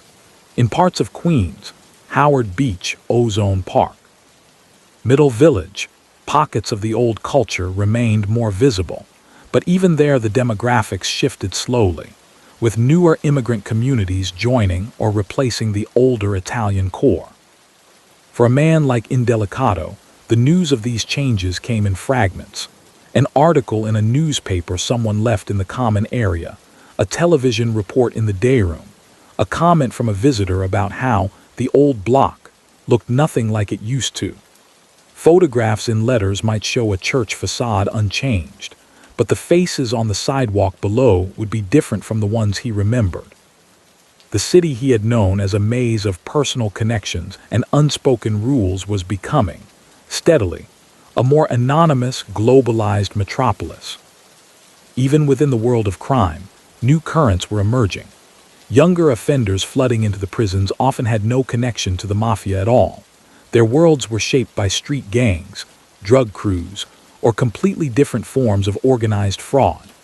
The old-line Italian-American underworld, once portrayed in both news and popular culture as almost synonymous with organized crime, now shared space with a spectrum of other criminal structures. To many younger inmates, the stories of 1970s Brooklyn power struggles and commission politics sounded almost like period pieces from a different era. Yet the practical realities of long-term incarceration remained remarkably constant. Days were divided by counts, work assignments in kitchens or maintenance crews, occasional classes or religious services, and the slow crawl of time between visits. For families on the outside, spouses, siblings, children, the strain was harder to summarize.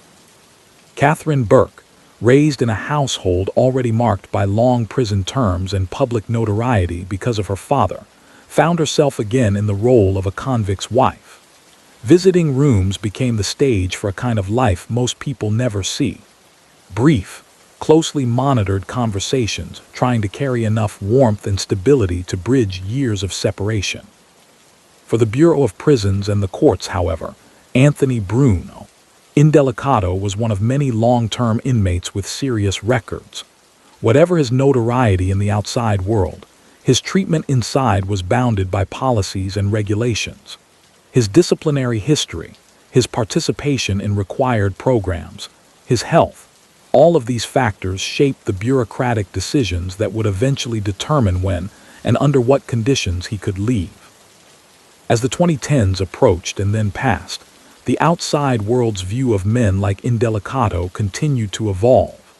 The movie Donnie Brasco had already made his generation of Banano figures part of a widely recognized narrative.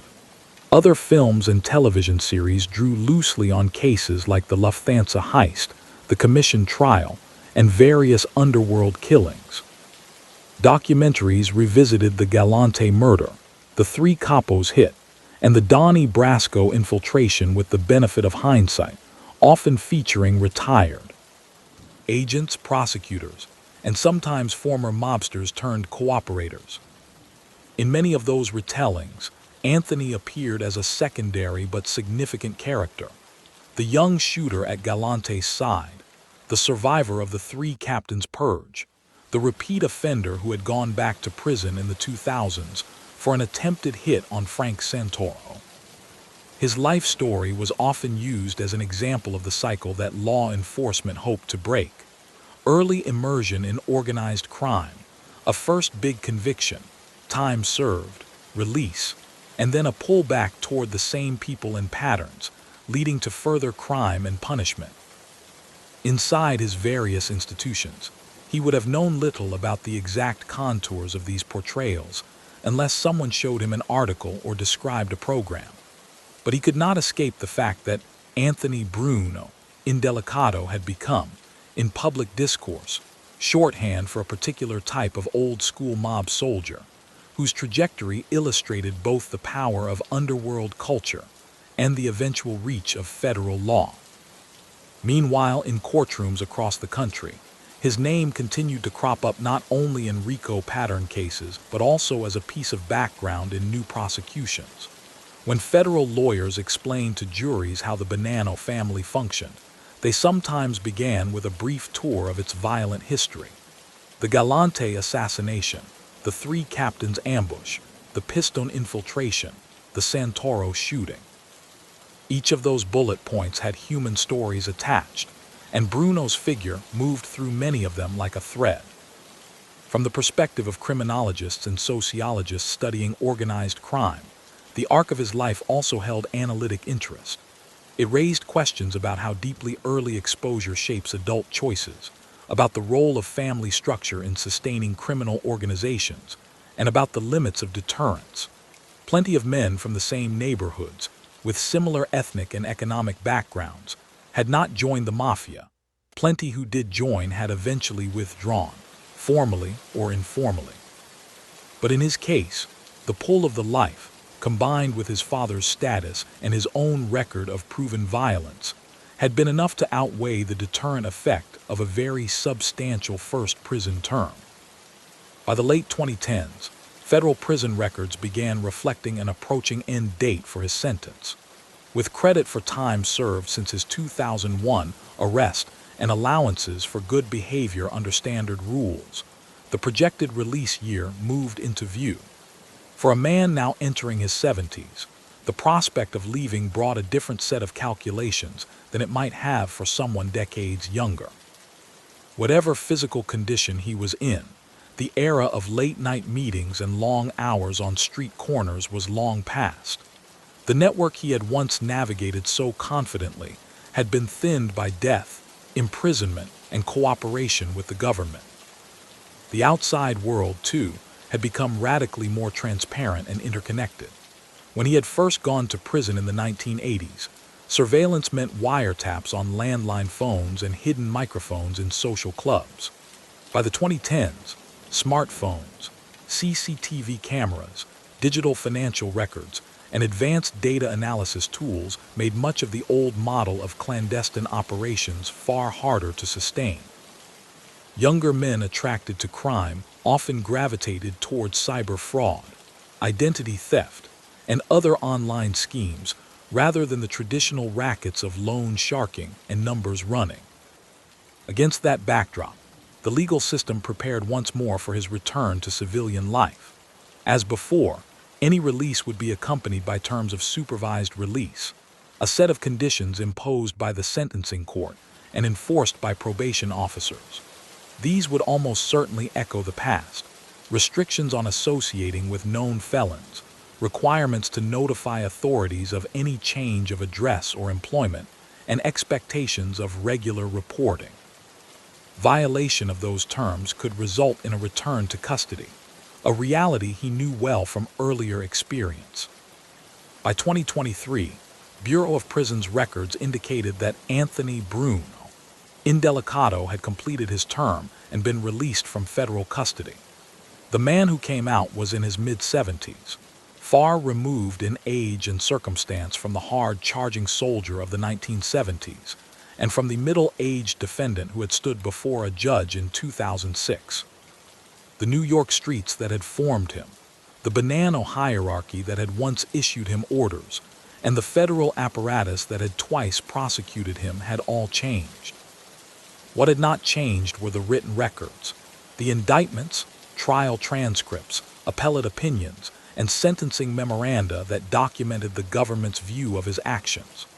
Nor had the memories of those who had lived through the same years, agents who had tailed him, prosecutors who had cross-examined him, neighbors who remembered newspaper photographs of crime scenes where his name appeared in print. His life story, still unfolding in private in whatever apartment or house he now called home, was also fixed in public as a case study in the long war between organized crime and the American justice system. In that sense, his second release marked not an erasure of his past, but the beginning of a final chapter defined as much by reflection and legacy as by forward motion. The boy who had grown up in the shadow of a banana captain, the young man in the Galante era, the survivor of the three captains' purge, the twice-sentenced federal inmate, each of those earlier selves trailed behind him as he navigated a world where the rules, the technologies, and even the faces on his old blocks bore only partial resemblance to the world in which he had first earned the name, Bruno. When Anthony Indelicato left federal custody in the early 2020s, there were no cameras at the gate, no waiting reporters, no dramatic statement to mark his return. The end of his second long sentence attracted only a brief line in federal records, a change in status from inmate to released. After decades in which his name had appeared in indictments, appellate opinions, and news reports about some of New York's most notorious mafia episodes, his re-entry into the outside world was quiet, almost anonymous. That low profile fit the times. The New York underworld that had once given him status and purpose was now a diminished echo of what it had been in the 1970s and 1980s. The Banana family still existed as a criminal entity, but its public footprint had shrunk under the combined pressure of RICO prosecutions, informant testimony, and the simple passage of time. Many of the men who had dominated the family's internal life when Bruno was young were dead in prison, or, like Joseph Massino, living out the consequences of having cooperated with the government.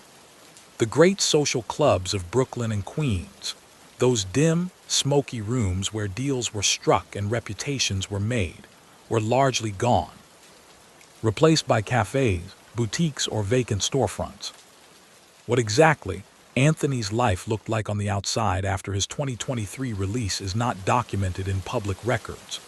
There are no reliable accounts of where he chose to live, how he spent his days, or what personal adjustments he made to a world transformed by smartphones, social media, and constant electronic surveillance. What is clear is that, like any federal inmate released after a long sentence, he did not step into unconditioned freedom. Supervised release terms, imposed by the sentencing court and enforced by probation officers, would have followed him into civilian life. Regular reporting requirements, restrictions on associating with known felons, and the steady presence of a federal system intent on discouraging any return to crime.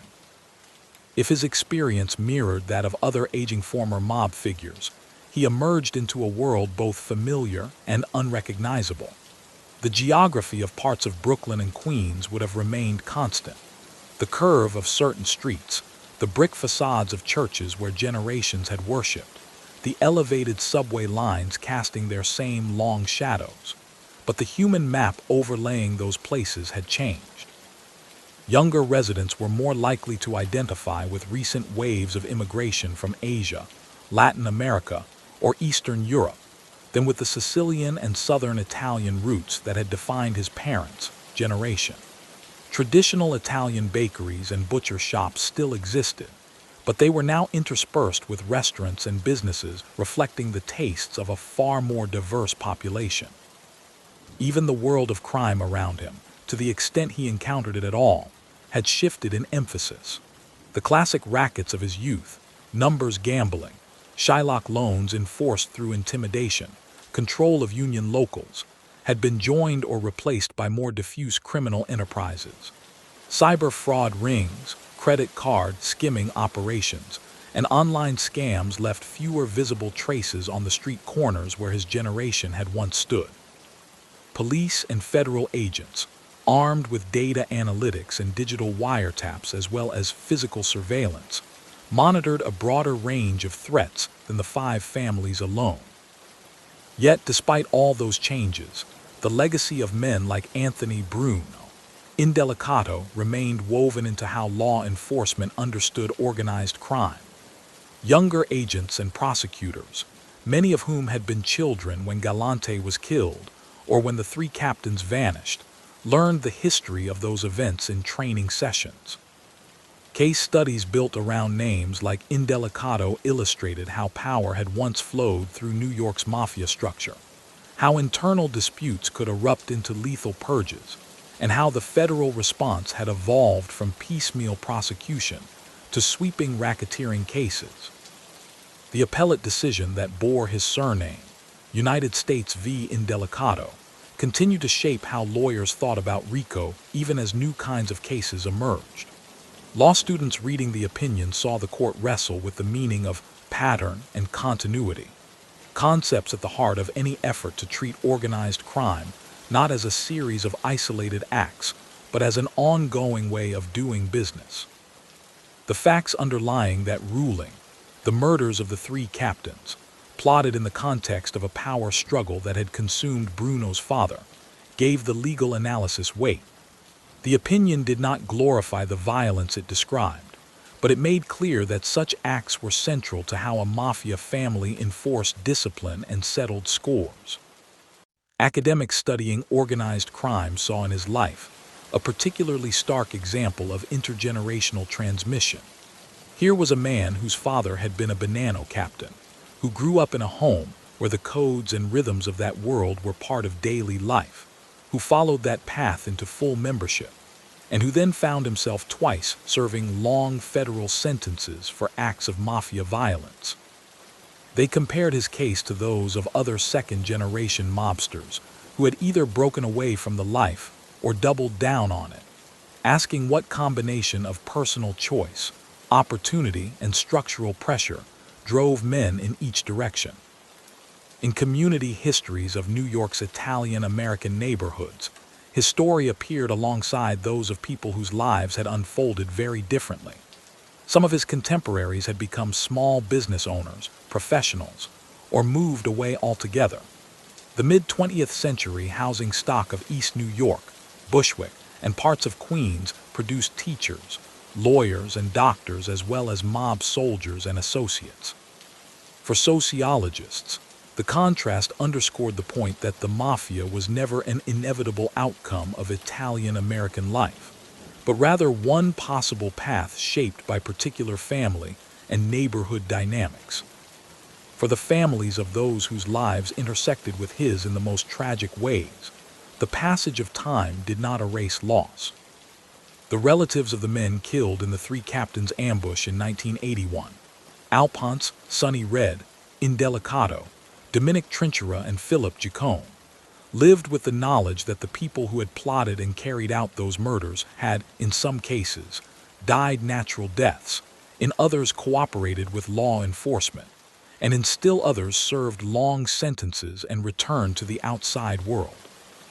The children and spouses of Carmen Galante's bodyguard and the restaurant's owner, who were caught in the crossfire that July afternoon in 1979, navigated lives marked by an event that most public accounts focused on for its dramatic symbolism, rather than for the human cost borne by them. Even Frank Santoro, the Bonanno associate whose 2001 attempted murder had brought Bruno back into federal court, embodied a different side of the story. His survival turned what would otherwise have been another unsolved underworld killing into a prosecutable case, and his later cooperation with authorities provided insight into how threats and retaliation operated at the tail end of the traditional mafia era. For his family, the knowledge that a disagreement within that world had nearly taken his life was a stark reminder of the risks accumulated by even peripheral involvement with such organizations. In popular culture, Indelicato's name circulated less as a central character than as part of the fabric of mafia lore. The book and film Donnie Brasco focused on the undercover agent and on his handler within the Bonanno, Benjamin Lefty Ruggiero, but the story's background was saturated with references to the same events that had shaped Bruno's life: the Galante killing, the three captains' murder, the Donnie Brasco breach itself. True crime books and television documentaries about the Bonanno family often included short sections on him, summarizing his role in the Galante assassination, his father's death, and his later conviction for the Santoro shooting. These portrayals raised questions that went beyond his individual case. Some critics argued that dramatizations of mafia life, no matter how carefully they depicted the violence and betrayal inherent in that world, risked romanticizing the figures at their center. Scenes of camaraderie and coded honor, however accurate to certain aspects of that culture, could obscure the suffering of those on the receiving end of protection rackets, loan sharking, or drug distribution. Others countered that, when done responsibly, such works could demystify organized crime, showing viewers the paranoia, brutality, and eventual downfall that so often accompanied early power. Within law enforcement circles, the rise and fall of Anthony Indelicato underscored the long timescales involved in dismantling entrenched criminal enterprises. From his first appearance in FBI surveillance notes as a young man in the early 1970s, to his latest release half a century later, he had been part of the same organizational story. Individual arrests and trials punctuated that narrative, but the broader arc of a family's rise, internal wars, adaptation, and gradual decline under sustained legal pressure could only be fully appreciated in hindsight. For agents who had spent their careers on organized crime squads, that hindsight contained both satisfaction and caution. They could point to the fact that the Bonannos, once a dominant force in certain unions and neighborhoods, were now shadows of their former selves, their leadership repeatedly disrupted by arrests and defections. They could note that men once thought untouchable, bosses like Rasselli and Massino, or shooters like Indelicato, had been tried, convicted, and sent to prison for long terms. But they also recognized that criminal organizations evolve, that new groups step into spaces once monopolized by the mafia, and that the work of investigation and prevention never really ends. From a distance, the central question posed by lives like Bruno's is not about technical legal victories or notoriety, but about meaning. What did decades of allegiance to a criminal organization ultimately deliver to him? Status and fear on the streets of Brooklyn and Queens in his youth, yes. A certain grim respect within a closed circle of men who prized loyalty and toughness.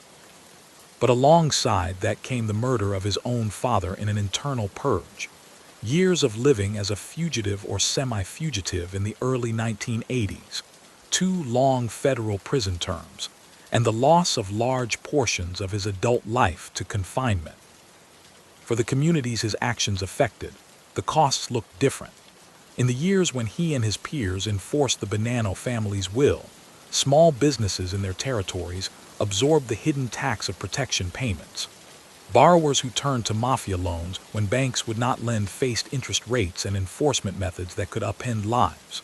Families whose relatives were drawn into the lower rungs of organized crime sometimes saw those relatives disappear into prison or in the worst cases, into shallow graves.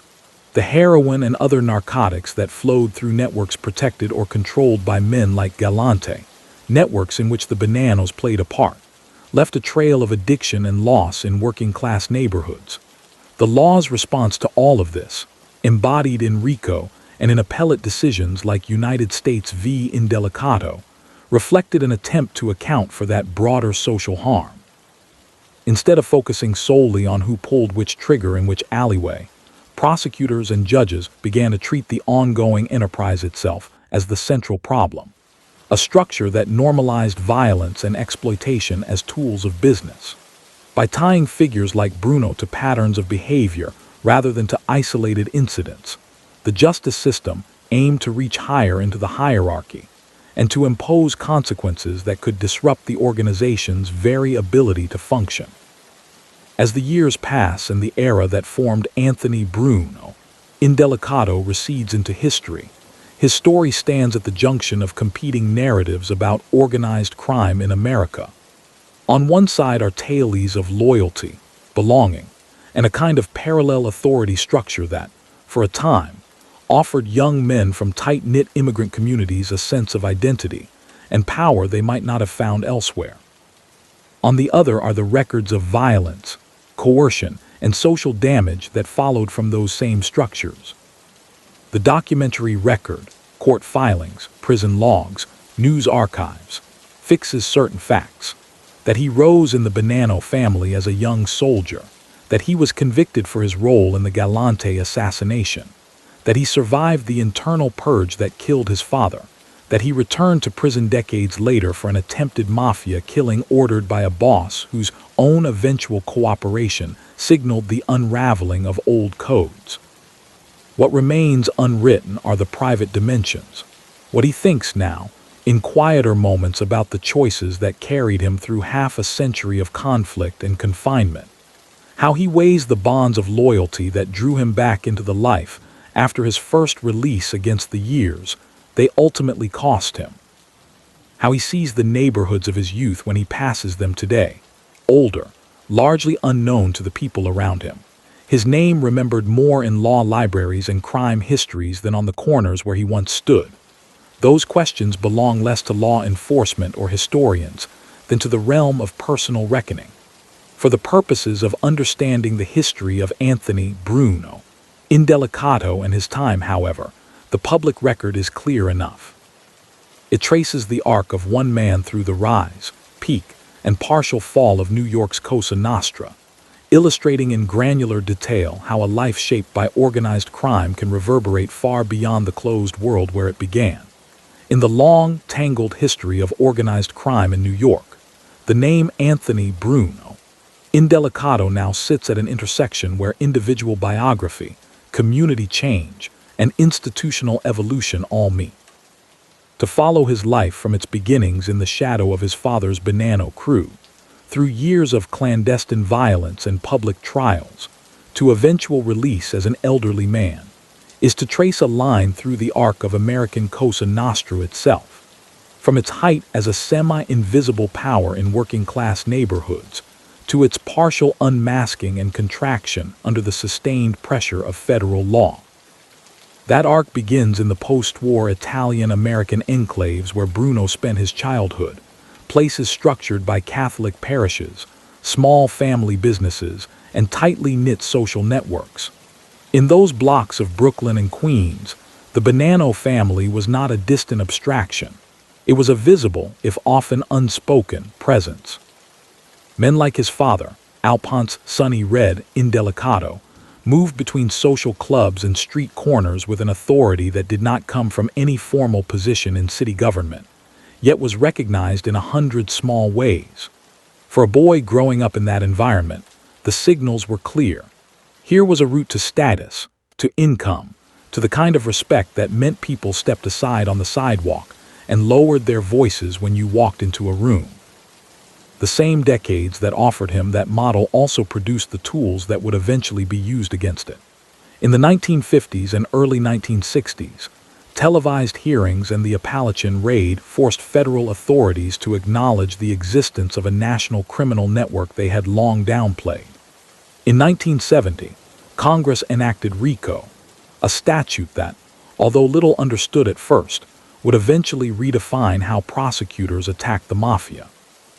As Bruno came of age, absorbing the rituals and rules of his father's world, another set of rituals and rules was being developed in federal courthouses, procedures for wiretaps, grand juries, and plea agreements that, taken together, would reshape the underworld's environment.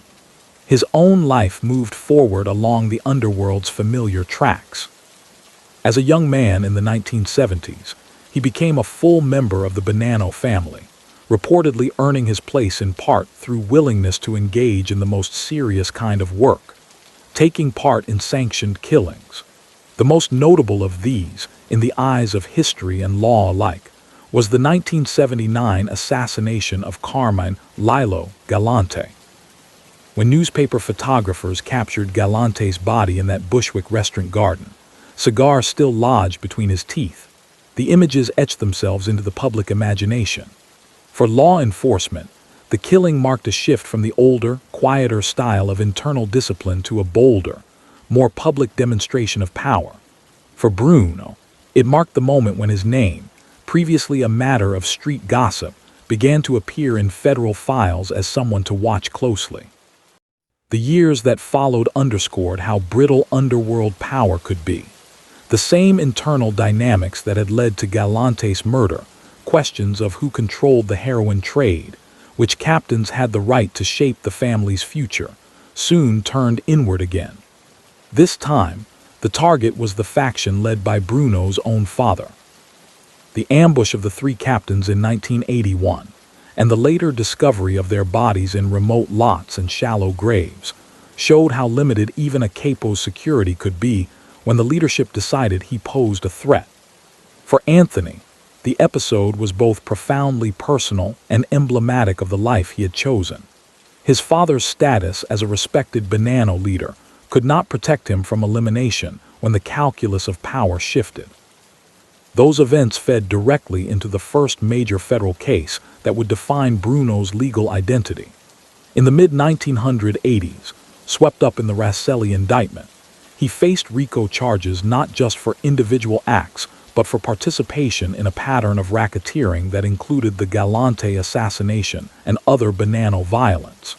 His conviction and long sentence in that case, later upheld in significant part by the United States v. Indelicato appellate ruling, fixed his role in the legal excerpting of mafia history.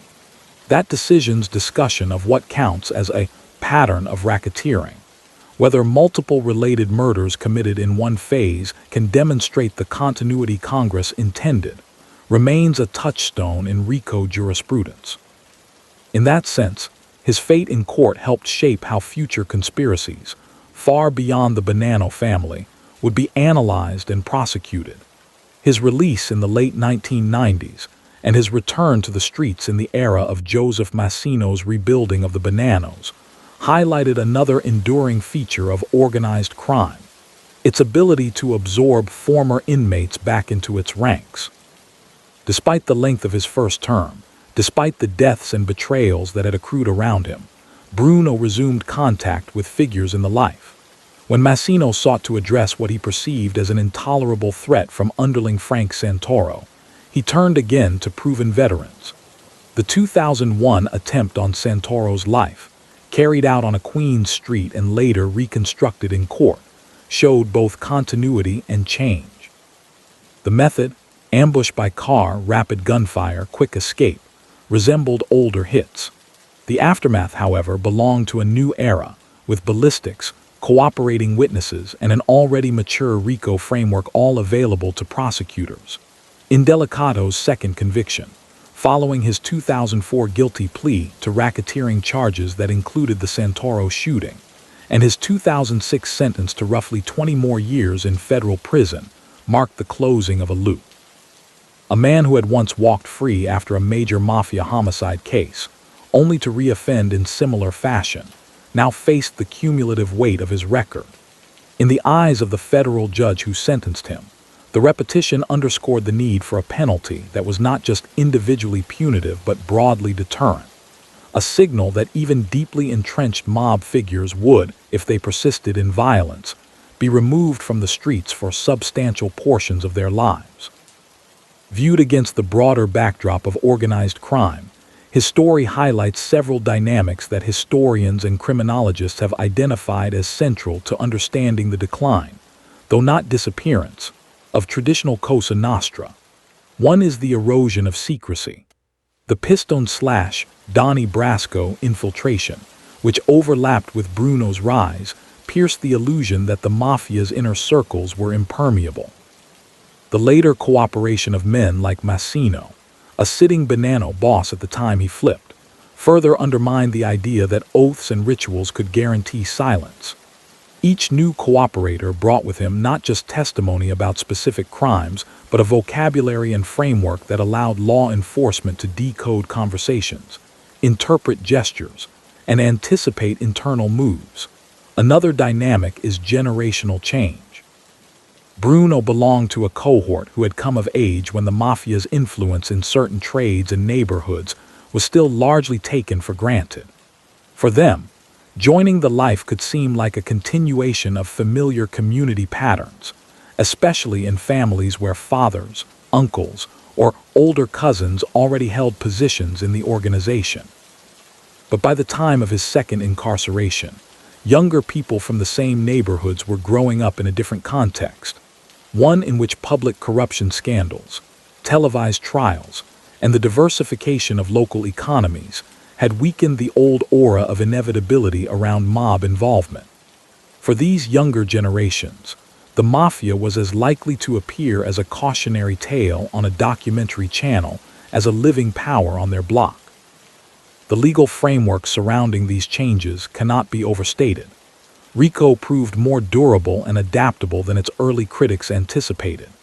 Cases tied to Bruno's activities demonstrated that it could be used not only against economic conspiracies, but also against violent underworld patterns, stitching together murders, attempted murders, extortion schemes, and financial crimes into a coherent narrative of enterprise-level wrongdoing.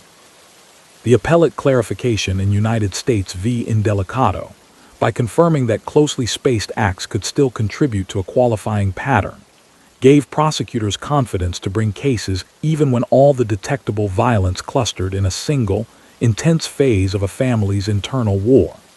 At the same time, the human costs of that legal strategy, long sentences, multiple generations of men from the same communities incarcerated, were not borne equally.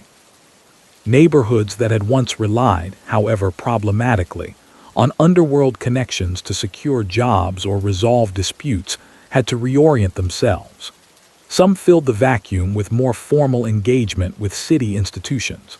Others saw new, less structured forms of criminality move in. For residents who had lived under mafia protection, the end of that system meant fewer envelopes changing hands under the table, but did not automatically solve economic insecurity or social fragmentation. In the specific case of Anthony Bruno Indelicato, the personal effects of this half-century struggle between law and organized crime are stark. Out of the decades spanning his youth to his latest release, a very large portion were spent in custody. The time outside, often constrained by the terms of supervised release or the ongoing scrutiny of law enforcement, was shaped by the knowledge that both his own history and the evolving capabilities of investigators left little room for anonymity. His marriage to Catherine Burke connected him to yet another notorious underworld lineage, tying together the Bonanno and Lucchese orbits in a way that emphasized how dense and overlapping those social circles could be. For her, as for many spouses and children of incarcerated mob figures, the story was less about glamour than about endurance. Waiting rooms, collect calls, and the constant background noise of cases progressing through courts and appeals. The legal scholarship around his case also offers a window into how the justice system views its own evolution. Articles dissecting United States v. Indelicato and the broader line of RICO cases it fed into often use his story as a pivot point, an example of courts moving from a narrow, episodic view of crime to a structural perspective that asks how violence is embedded in the operations of certain organizations. The same opinions that parse statutory language about continuity and relationship nod in their factual sections to the brutal realities of internal mafia discipline, the very events that had defined his family life since the early 1980s. The lingering public fascination with figures like Bruno speaks to another tension, the gap between myth and reality. On screen and in some books, the mafia often appears as a world of sharp suits, intense loyalty, and quick, decisive action. The real record, traced through the specifics of his life, is far messier and more corrosive. Loyalty operates, but often gives way to self-preservation. Violence is decisive in the moment, yet leads to long cycles of reprisal and legal consequences. Status on the street can evaporate when a faction loses favor or when a single cooperating witness chooses to talk. For communities that once served as the backdrop to those dramas, the process of remembering and moving on has been uneven. In some corners of Brooklyn and Queens, older residents still recall the days when certain last names carried unspoken meaning, when everyone knew where particular captains sat on Sunday afternoons, when a quiet word from the right person could get a problem resolved without a single police report being filed. For others, especially younger residents or more recent arrivals, those stories are part of a distant past, as removed from their daily experience as Prohibition-era gang wars. In official narratives, training manuals, policy reports, the conclusion that emerges from cases like his is relatively clear. Persistent, legally grounded pressure on organized crime, combined with strategic use of informants and undercover work, can fragment even long-entrenched organizations. But in human terms, the conclusion is more ambivalent. The decades-long campaign against the mafia disrupted many harmful practices, reduced the visible sway of mob families over certain industries, and held individuals accountable for violent acts that once passed without public reckoning. Yet it did not, and could not, address all the socioeconomic conditions that had made those organizations attractive or viable in the first place. Against that complex backdrop, Anthony Indelicato's name functions, in the historical record, as both a specific identifier and a symbol. Specifically, it calls to mind one man whose path through the Bonanno family left a trail of legal consequences. His involvement in high-profile internal killings, his two significant RICO convictions, his role in a foundational appellate decision. Symbolically, it represents a type, the second-generation mafioso whose life is defined by the entanglement of family loyalty, street-level enforcement, and the expanding reach of federal law. The final chapters of his story, lived largely out of public view after his most recent release, may never be fully documented. There may be no detailed accounts of how he spends his days, what he thinks when he passes a newsstand carrying a book or magazine that mentions his name, or how he weighs the trade-offs of the path he followed from his father's side in the Bonanno crew to repeated incarcerations in distant federal institutions. But the absence of that personal epilogue in no way diminishes the historical lesson carried by the portions we do know. Taken together, those portions chart the trajectory of an American subculture, the New York Mafia, from a time when bosses could have men killed in public view, with relative impunity, through an era when undercover agents and cooperative insiders brought its hidden workings onto courtroom record, to a moment when even hardened soldiers like Bruno ended their careers under terms written by the very institutions they had spent their lives opposing. His life, sharply outlined in arrest reports and sentencing memoranda, stands as a reminder that in the long contest between organized crime and the law, the costs are measured not only in convictions and disrupted enterprises, but also in the countless lives of perpetrators, victims, families, and communities, shaped and scarred along the way.